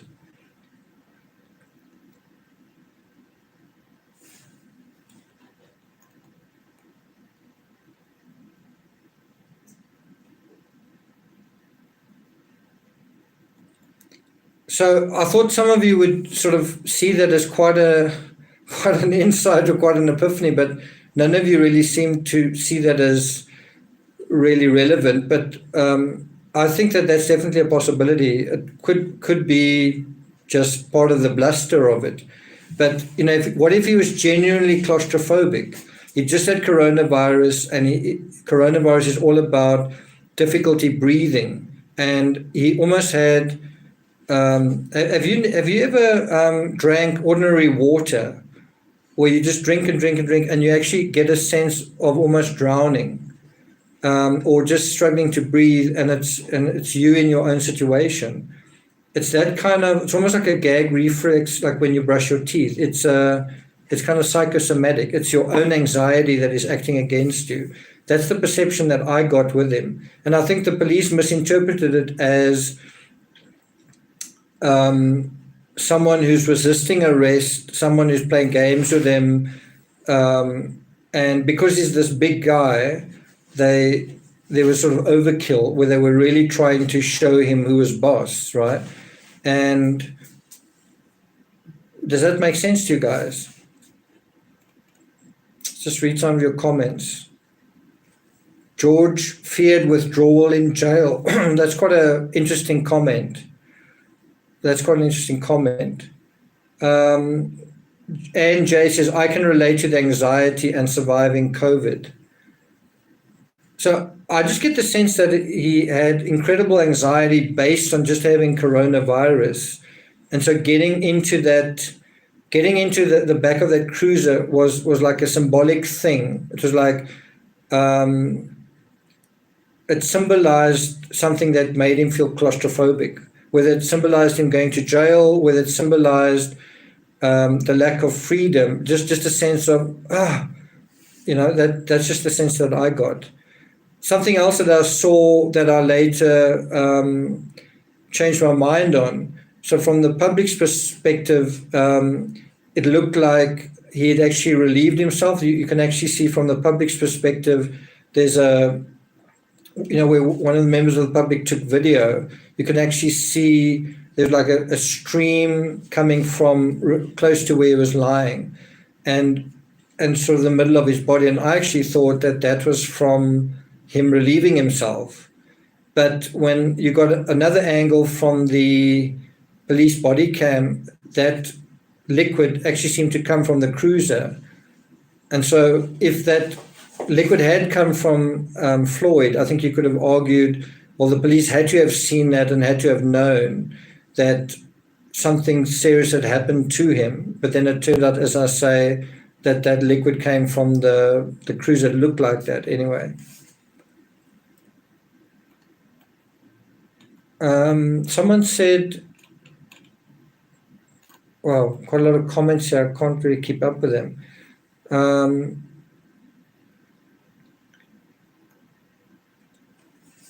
Says the cops here in the US are racist against people of color. I live in South Africa and it feels like that here. It feels the opposite. It feels, but I don't know if it really is racism. I think it's not very well trained police, and it's also corrupt police. That's over here. But I also don't think it's not never racism. I think that is also the case. In America, so I think the question to ask is this, and I'm not going to answer it because I think it's a very divisive issue. But the question I think to ask is, did all of this happen because of racism? So did the attack on George Floyd happen all because of racism, right? In other words, is the full story that this was racist, right? Is that the beginning and the end of the story that explains everything? And to me, when you look at that video, I think you can see how George Floyd, if he'd acted differently, could have avoided that situation, right? That's the one side. Number two, if the police had acted differently, I think they could have avoided the situation. And I think there's also a third dimension to some extent, which is that if the public weren't there distracting everybody, and I hate to draw the public into this because they cared and they were trying to help, and I mean, that's good. But you did have a situation where the ambulance felt that they had to drive around the block so that they could safely look after this guy. But what I'm just saying is, nevertheless, you had this dimension of that the police were distracted by these other people, right? And I don't know if that helped. But I think the part that I want to address is the legal part of it. And I want to say, I think that you may have a defense, possibly, how can I put it? I think the defense can argue mitigation to some extent along the lines of, let me just thank Sapphire. She says, I appreciate your perspective. Thank you very much. I think that the defense can argue that there was reasonable doubt in the sense that he was compromised physically and perhaps in other ways. And so, in other words, no matter what Chauvin did, that argument is going to have some legal onus. Do you know what I mean? So the fact that he was under the influence and that he had coronavirus. So let me just be clear here. He was diagnosed with coronavirus on April the 3rd, and I think the incident happened on May the 25th. Now, if you ask me, I would say I don't think coronavirus had any impact on him physically. But I could be wrong. You get long COVID, and I don't know what his symptoms were. I don't know what impact those substances had on the coronavirus. One thing that I found, just an observation I made that I was quite surprised. I was like, wow, this guy's in the shop without a mask. Wow, this guy's in his car with another guy without a mask, and he's positive for COVID. Right? That was just something that I noticed. But I think if he was diagnosed in April with COVID and this incident had happened in April, I think you could make a very strong case that COVID played a role in him. Whatever the policeman did wasn't good, but ultimately, Jay makes a good point. Floyd wasn't claustrophobic when he was behind the wheel. That's a good point. But he wasn't under duress either. I tend to believe that he was claustrophobic. I don't know. I could be wrong. I tend to believe that could be the case. Because you've got to ask yourself, why was he struggling otherwise? And I guess there are other possibilities, that he was scared of withdrawal, or that he was not just wanting to go along with what they were doing. But to me, throughout the entire thing, he seems legitimately over anxious, doesn't he? Throughout the entire thing, it's not as though he stops that anxiety. He remains over anxious. And, when he calls Mama and I don't know, I just get the sense that he really was anxious, and, it wasn't all an act. It's the impression I get. It's not as though he tried to run away, he just didn't want to get inside the cruiser. He didn't try and run away. Mary, we're talking about George Floyd. So, in spite of, did he know he had coronavirus, maskless in the store? Yes, he did, because he had a positive test. And I think so did his girlfriend as well. They should have known when he relieved himself that something was wrong. No, but he didn't relieve himself.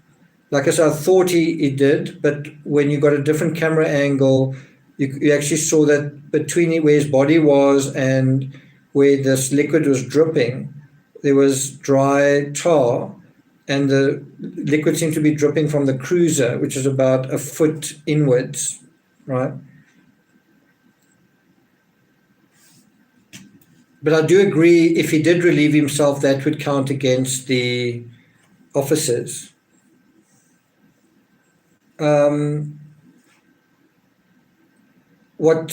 What I think helps the police in this case is, and I've said this before, is that he says, I can't breathe, at least half a dozen times before he was put down on the ground.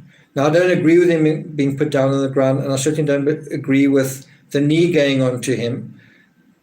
But him saying, I can't breathe, the impression I kind of got was he was so vocal, he was talking so much that they eventually just ignored him.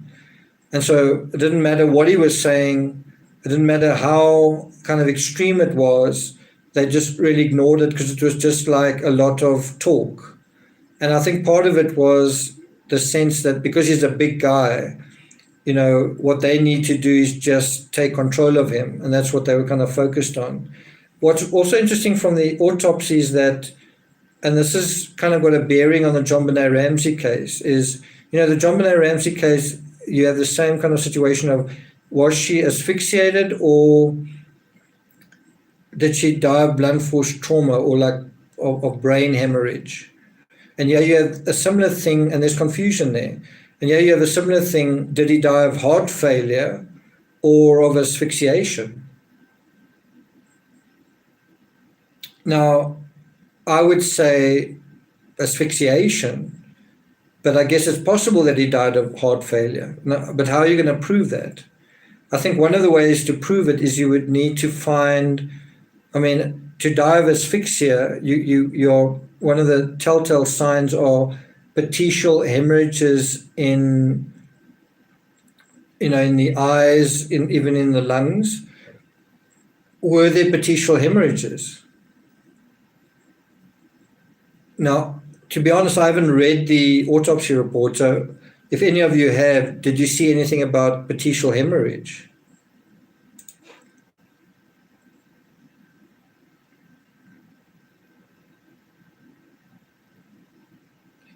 Amy Conway, medical will prove cause of death. It doesn't always.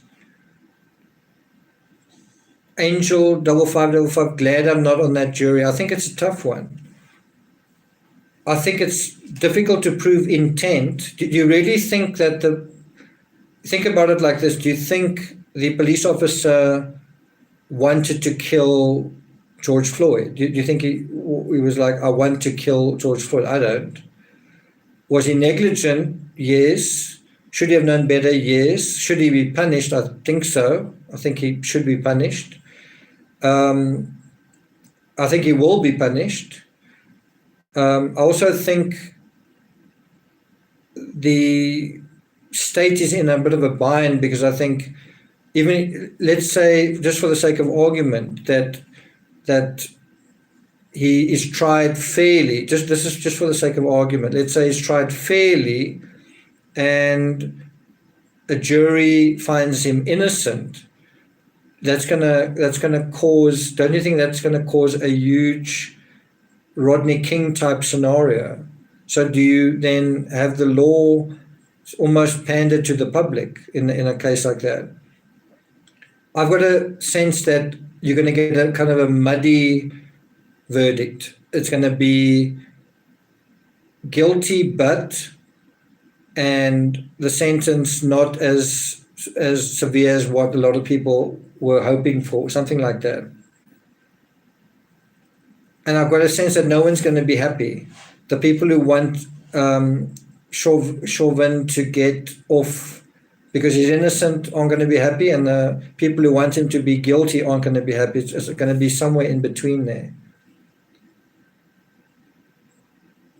Laura says, I certainly think George was expressing his fears to the cops, real or perceived fears. One thing that I noticed just immediately was, I think it was on CNN, they just showed a picture of him in the store, and I was like, wow. And this guy is strong. And that, I think, is the overriding narrative here, was that the police were intimidated, and this guy was intimidating. And so, if I could have waved a little magic wand and said, how can we just resolve all of this? You would just say, George, just be calm.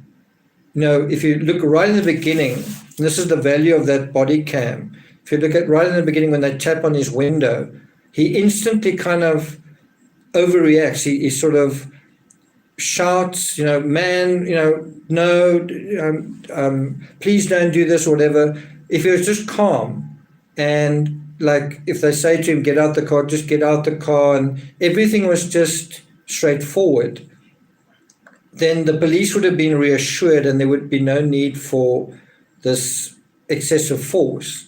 Of course, it's easy to say that. Why didn't you just do that? It's difficult to say from the police perspective what they needed to do in that respect, given that there was the sense that he was not cooperating. Yeah, he did say, I'm a good guy. John Ross said, I'm a good guy. Now, I think what he was trying to say there is, look, I'm not going to be a problem. And I think he was trying to communicate through that I'm harmless. And I do have the impression that besides the drug use, that he was quite a well-liked person. Isn't that true? I mean, wasn't he well-liked? Briale said, I'm not that kind of guy. So he's trying to say, look, I'm not I'm not what you are thinking of me. But, the easier thing than saying that was just, I guess, to cooperate.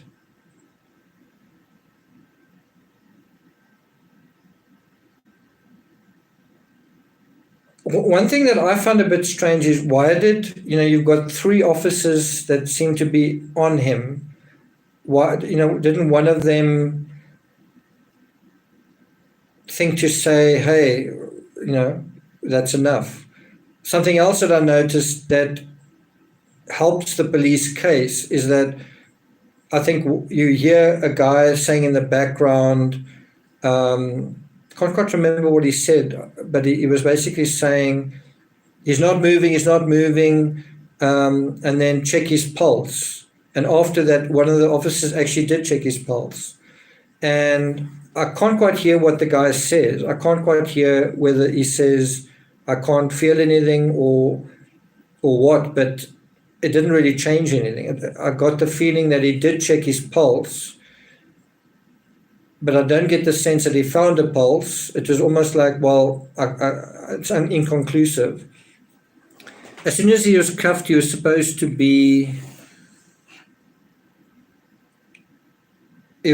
sit him on the curb. That would have been correct police procedure. His legs were tied. His legs were sort of, someone had pulled his pants down just below the waist, so his legs were sort of bound by his own trousers in a way. Donnie Springer, they could have taken a more appropriate course of action. They had as much time as they needed.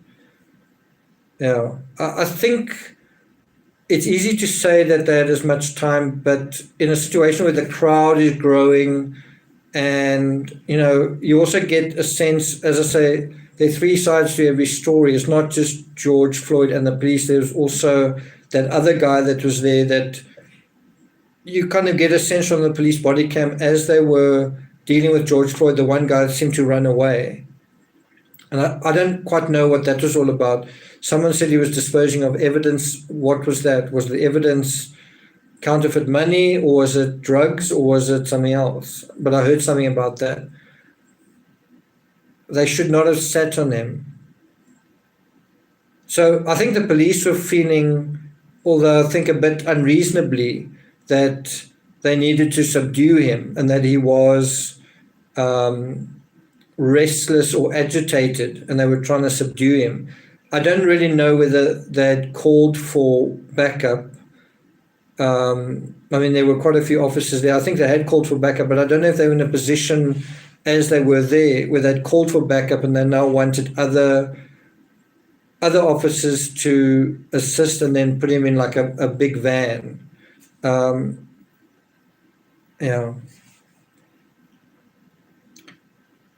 Stacy says, Happy Easter.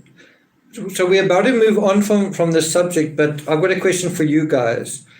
You are the police chief of Minneapolis. You've just watched this video not this video, the one of George Floyd. What do you tell your police officers? So in other words, you say, okay, this exact a carbon copy of this happens. What are you supposed to do? Right? The exact same thing happens. You've got a suspect is huge.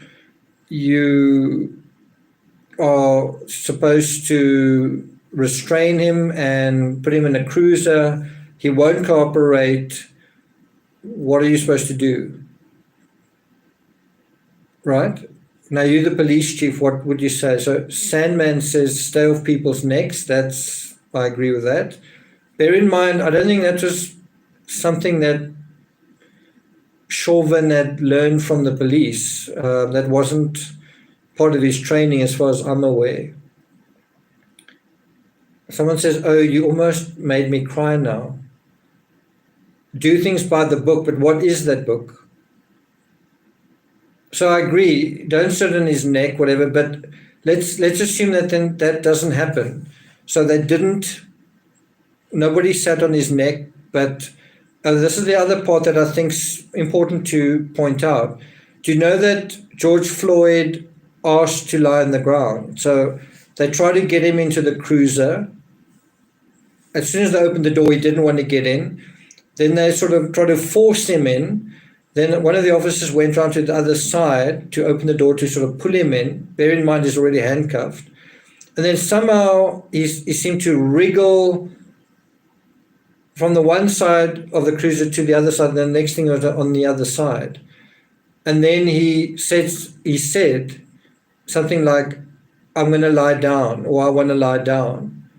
I don't want to get in there, but I will lie down. And as soon as he lay down, they then restrained him. Right? Now, in a situation like that, what were the police supposed to do? I'm not saying sit on his neck or anything, but he won't get into the cruise, he's lying down. What do you do? I suppose you could say you could wait, but aren't you going to want to sort of manhandle him into the vehicle you're supposed to take him away in? But if you can't get him in, what are you supposed to do? So I would imagine the answer to all of this is something like this. And again, it's very easy to say in hindsight. You need to get some kind of officer who's about as big as George Floyd, right? And a biggish van, like a van that he can get into the back of. Again, it's very, very easy to say in hindsight, but at the time it's not so easy. So someone said fentanyl and meth are a bad combo. That's true. I also think if you want to analyze the psychology here, you can't just go into George Floyd's psychology. You can't just say, well, he was this kind of guy. That's maybe 50% of the story or 60%. The other side of it is what psychology would these substances create? What would these substances do about anxiety, right? I think that's also a conversation worth having. I'd be interested to know if you have a psychologist on the trial, a criminal psychologist, what he would say, and if he could talk about what impact these substances could have on someone's psychology. And I think it also had an impact on the psychology of the police, because they were like, oh, you're high on something. And as soon as you know that, so put yourself in their shoes in this sense. Why would the police not engage with him and begin diffusing the situation? They did try. I suppose what they could have said is, how are you claustrophobic? And stopped moving and just had a conversation with him. Suppose they could have done that. I've just gone off my train of thought now. What was I saying? If you are trying to restrain someone and you know that they are high on something, that in your mind is going to make you more careful and give you a sense that you've got to take control. You've got to take greater measures of control because, first of all, the guy's bigger than you, but second of all, he's maybe not even in control of what he's doing. Someone said with a gun pointed at him, there was a gun pointed at him right in the beginning, and then it was taken away. Someone says, love Timmy, heart, heart, heart. Timmy's lying down right here. He was very active just now. Nicole Boutelier, I just popped in, enjoyed Easter with my dad. That's good to hear. Nicole, you actually asked me a question somewhere else. I'm not sure if I answered it.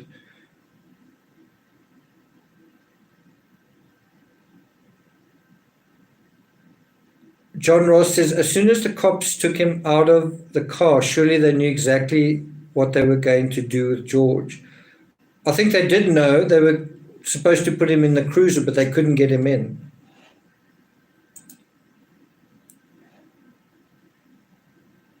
In spite of, because of, we as a society and individuals need to do better all round. I agree with that.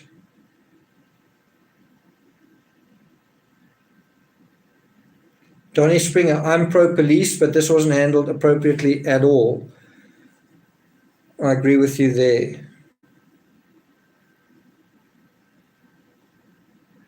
Sandman says, Donnie agreed. Laura says, I think cops thought the counterfeit money was about drugs. Now, I do think that if you imagine you are interfering with a drug person, couldn't there be other drug people like a drug gang in the area, and that can definitely make for a more urgent situation.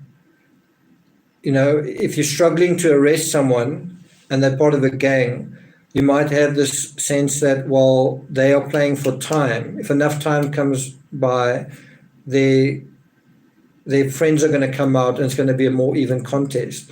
I don't really like to speculate like that, but I don't think that would be out of the realm of possibility to think that the cops should be thinking.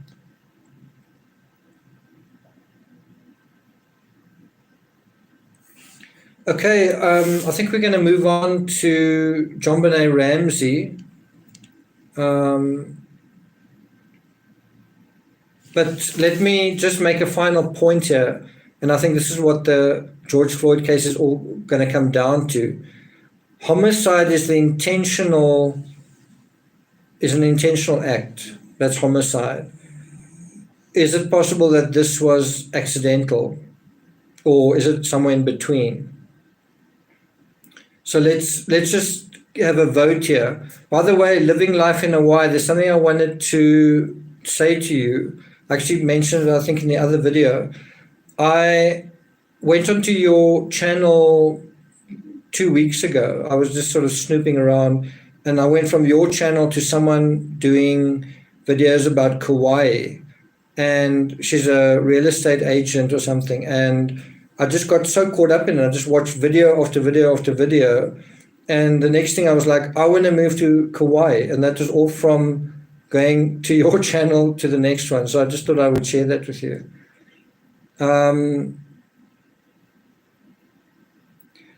So let's just see let's just do a poll here. Do you think we're going to have three possibilities? Do you think it was homicide? That's number one. Do you think it was accidental? That's number two. Or do you think it's somewhere in between, like negligence, but negligence where you're going to be liable? And that's number three. So let's see what you think. Number one, homicide, intentional. Two, accidental, innocent. Or three, negligent, and you're probably going to have some kind of sentence. It's not innocent negligence. So 3, 3, 2, 3, 1, 3, 1, 3, 1, 3. So quite a lot of threes, quite a lot of ones. So quite a few say homicide.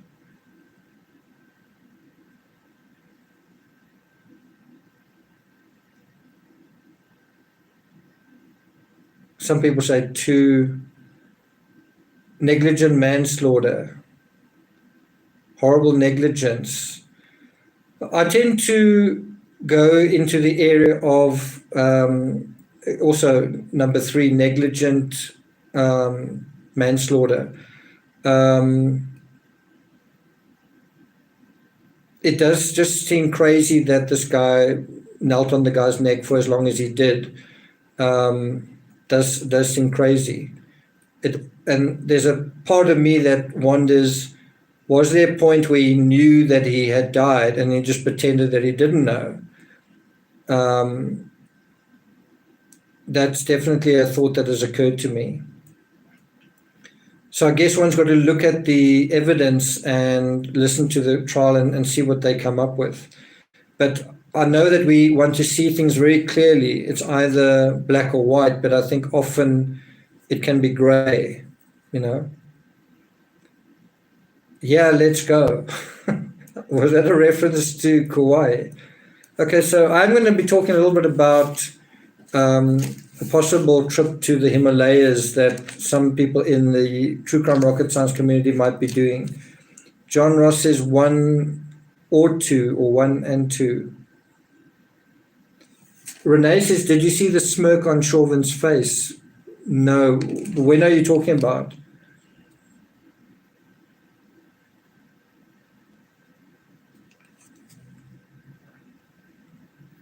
You know, if you're saying that he was intentionally killing someone, then you must also make the case that he was doing so on camera. That, you know, one's also got to look at his past? Was he a violent person? Was it likely, kind of thing? It is very sad that you have all these other officers standing there and it still happens. It is very sad that you've got the public standing there and it still happens, right? I mean, it's very hard to watch that video and not just have a sense of that it's heartbreaking. The whole thing is tragic. It's a micro version of the '96 Everest disaster. It's just like you can't. It's I don't know. It's Switzerбell says it was a power trip. I think that's partially true. I think there was ego involved. Cop appeared smug. Any theory on why he kept his hands in his pockets? Okay, so I'm going to just move on to JonBenet Ramsey. With the JonBenet Ramsey case, you've got a little bit of that as well, a sense of what did she die of? Also, was it intentional? Also, was there negligence involved? Also, is it actually a homicide? You see what I'm talking about?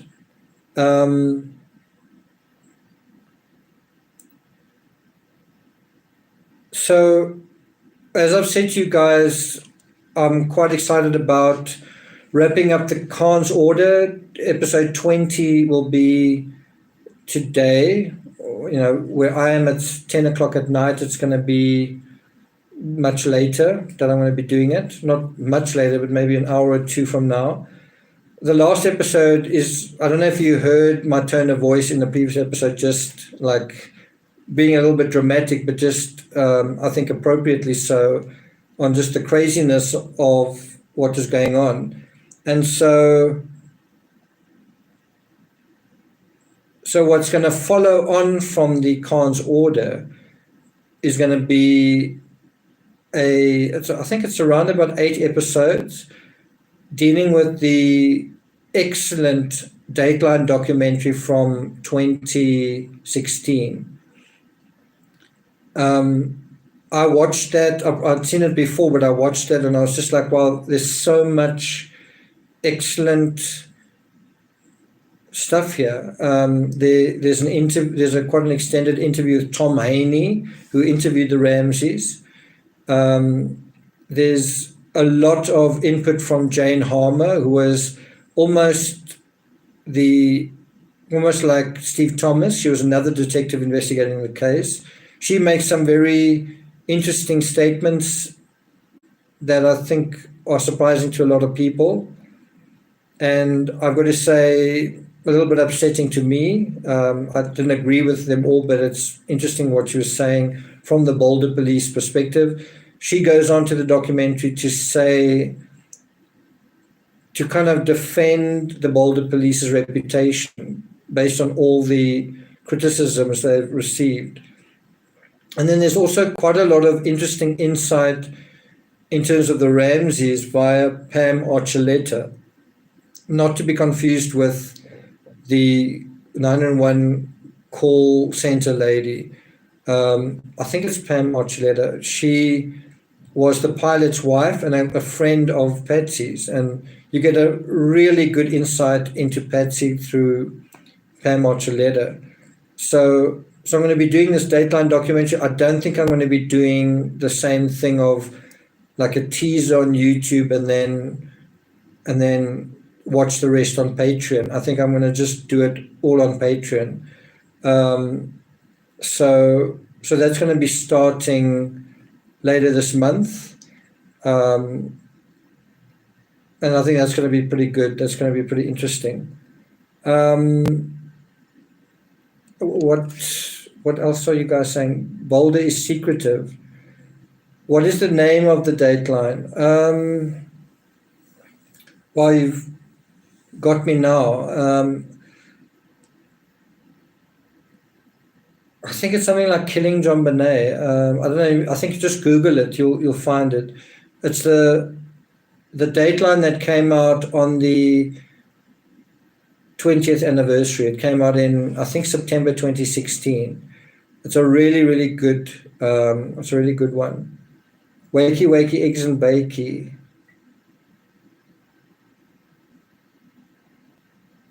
So, I actually had someone on Patreon leave Patreon because they said they're getting too many notifications.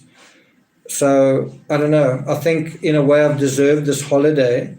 I really feel, I worked over Christmas, over New Year's, and so I hope you guys are gonna miss me while I'm gone, but I will try and make the odd appearance. I want to talk a little bit about Neverest and the 96 Everest disaster. That this year, in fact, around about the 11th of May, will be the 25. In the same way, it's the 25-year anniversary of JonBenet this year, this Christmas. Well, this May, it's the 25-year anniversary of the 96 Everest disaster. I've actually put a link to a brilliant and moving and heartbreaking documentary on Twitter. So head to @CrimeRocket on Twitter and you can watch that documentary. It's quite a long thing. You can watch it on YouTube. I've also put it on Patreon, so you can check that out. I was actually going to go to the Himalayas. I was busy making arrangements with a Sherpa. He was actually world famous. And I was going to go and hike around, do the Annapurna circuit, partly for fun, partly for fitness, but also to do research on my fourth book on the Everest disaster, dealing with the Sherpas. What I found very interesting just watching this documentary again is the Sherpas' role, what they say they were doing, but then also regarding Beck Weathers. Beck Weathers, they saw him there. What did they do? So again, it's not all cut and dried. Some of the things they did, they helped people. They climbed up to Scott Fisher. He had died. They tried to resuscitate Scott Fisher. And meanwhile, there's another climber there from Taiwan who'd survived by sort of disco dancing through the night and trying to stay awake. He's interviewed in the documentary, and he's lost all his fingers. He's lost, I think, part of his nose and I think his toes as well. But he survived that night, and the climbers that came to rescue Scott Fisher eventually gave him soup and took him down. That's also a very interesting documentary that I'd like to talk to you more about. Renee Baker-Clark says, have a blessed trip. Thank you. Enter Sandman said, Everest is so great. And Jay, Nick, you're hitting all of my interests. I'm obsessed with Everest, and especially 96. And Jay, have you read any of my books on Everest? I've written Neverest about Scott Fisher and the Mountain Madness clients. I've written the second Everest book, which is about Rob Hall and Adventure Consultants, and then dealing with the guides, Neil Beidelman and Mike Groom in Neverest 3. Am I taking Timmy with me? No, I'm not. I'm a little bit sad about that because I'd love him to see the beach, but I'm not going to take him with. I think he's going to have quite a good time anyway because I'm leaving him with David, and David's got his own schnauzer and another little dog, and there are actually two cats there as well. And he's got a really big garden, much bigger than mine. So Timmy, at the end of every day, he wants to go for a walk. Whereas with David, the whole day is going to feel like a walk, I think, because he can run around this biggish garden. So, and Jay, okay, if you can't find the series, just Google Neverest and my name and Amazon, you should find it. If you don't find it, leave a comment and I'll put a link up for you. Jesse Dawn DuPont, Timmy will be having his own vacation. Yeah. I expect Timmy to be very happy to see me when I get back. If he's not, if I sort of come back and he's like, that's not going to be good. I am thinking of, like I said, I was going to do a circuit of the Himalayas when coronavirus happened, and then there was no chance of doing it this year. So now it's possible I might be doing it next year, and I might be taking a few patrons with. We might go as a little group, and again, it would just be doing a hike around the circuit. And if we're there, who knows, we might make the odd YouTube video from there of us, and you can share partway in our journey and some of the photos. And of course, a book will come from that, because the point of it is doing some research on the Sherpas' involvement in the 96 Everest disaster. So, yeah, number 9. So what I'm going to try and do while I'm on this trip is, when I'm driving around, I will put my phone up on the windscreen and I'll try and just record some video of some of the beautiful areas that I'm going through, and then I can just share some of my world with you, so you'll get a bit of a different view. And then I might combine a little bit of that with what's happening in true crime at the time. So depends on just how much driving I'm doing. We'll have to see. Blondie UK, us from the UK can't travel until June, and I think we have to have the vaccine and COVID before leaving. I don't think we can travel either. In South Africa, we can't really travel abroad for a while. So Sarah says, have a well-deserved breakaway. Thanks a lot, Sarah. I've got a lot of work to do before then, but hopefully that'll be fine. And then the last thing that I want to touch on, this has been quite a long live. I think the longest live so far, almost 2.5 hours. I just want to let you guys know that right now there are 2 audiobooks being uploaded onto Patreon. Murder Most Foul, about Patrick Frazee. By the way, there's also Jailhouse Snitch in that book, and Frazee writing on paper towels about a hit list and so on. And so that's quite interesting. I think we're up to chapter 23 in Murder Most Foul, and that the complete audiobook of Murder Most Foul should be up in 2 or 3 days. So that audiobook's almost done. And then I'm currently uploading Craven Silence 2. I think we're up to about chapter 10 or 11. So, and then there's also every Friday about, sometimes Thursday, I do a series on the Yorkshire Ripper. We're just going through it one victim at a time and looking at basically his confession compared to the reports, and then also taking it one victim at a time and looking at, was there a relationship between the previous victim and the next victim, and what is going on with them? Why, another big question is why? Why is this guy doing what he's doing? I'm also covering the Doomsday series on the missing children about once a week on Laurie Vallow. And of course, there's just the most recent documentary that's come out as well. And then, as I say, I'm going to be starting this analysis of that excellent Dateline documentary. I'm probably going to do it every Tuesday on Patreon. So that's something to look forward to. I also do a coronavirus diary. I think they're up to about 70 entries. And you get some of your most value on Patreon on the $3 tier. That's without the audiobooks. I think if you want the audiobooks, then the $5 tier or the $10 tier are the best places to be. I just want to thank everyone for being here. Thanks for your questions, and good to see a lot of you. I've missed Stephanie, but I think it's good that she's spent some time with her family. But Stephanie, if you're watching the live after the live, hello, happy Easter.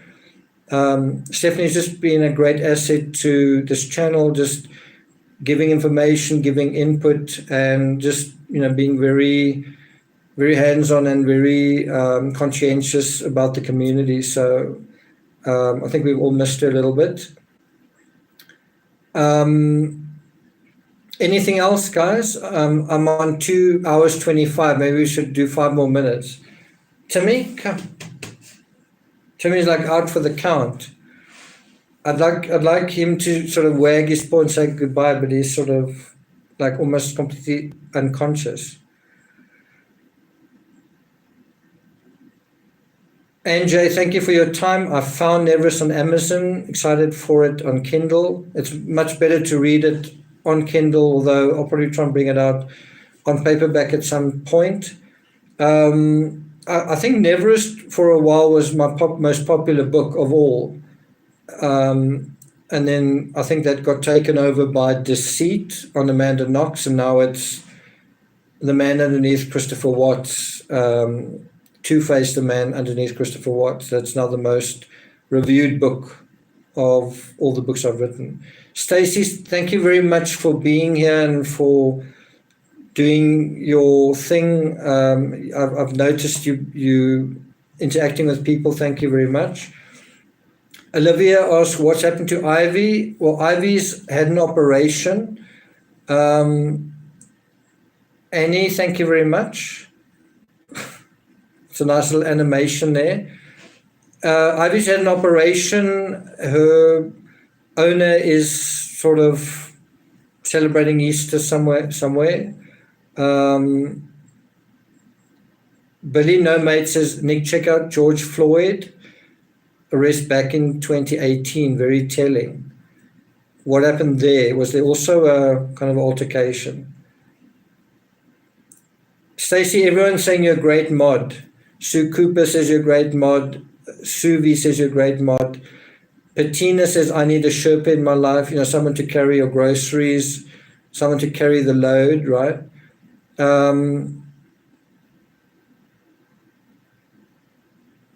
Oh, is it on YouTube? But what happens in that arrest?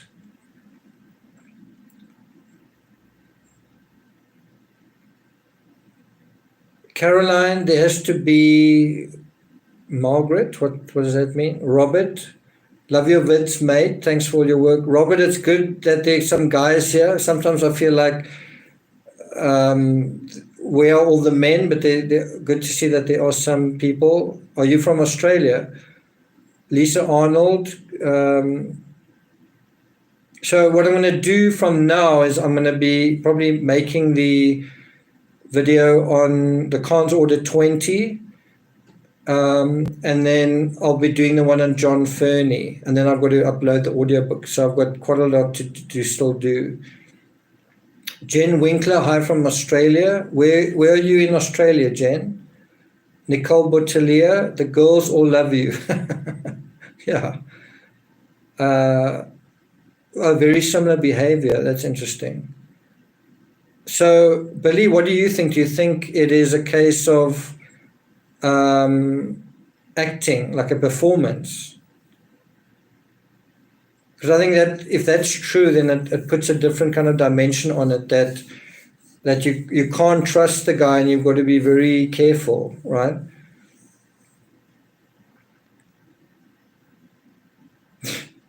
Okay, I think it's time that I say goodnight to all of you guys.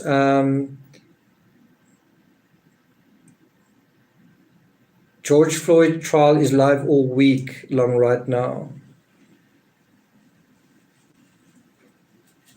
Okay, guys, again, thank you to all of those of you who have donated or expressed your support. Bear in mind, if you haven't subscribed, please subscribe to the channel. Look out for, as I say, the Khan's Order episode 20. It should be coming up in maybe an hour or two. So wherever you are in the world, stay safe, and hope you have a wonderful rest of your Easter. Don't eat too much candy and chocolate rabbits and things like that.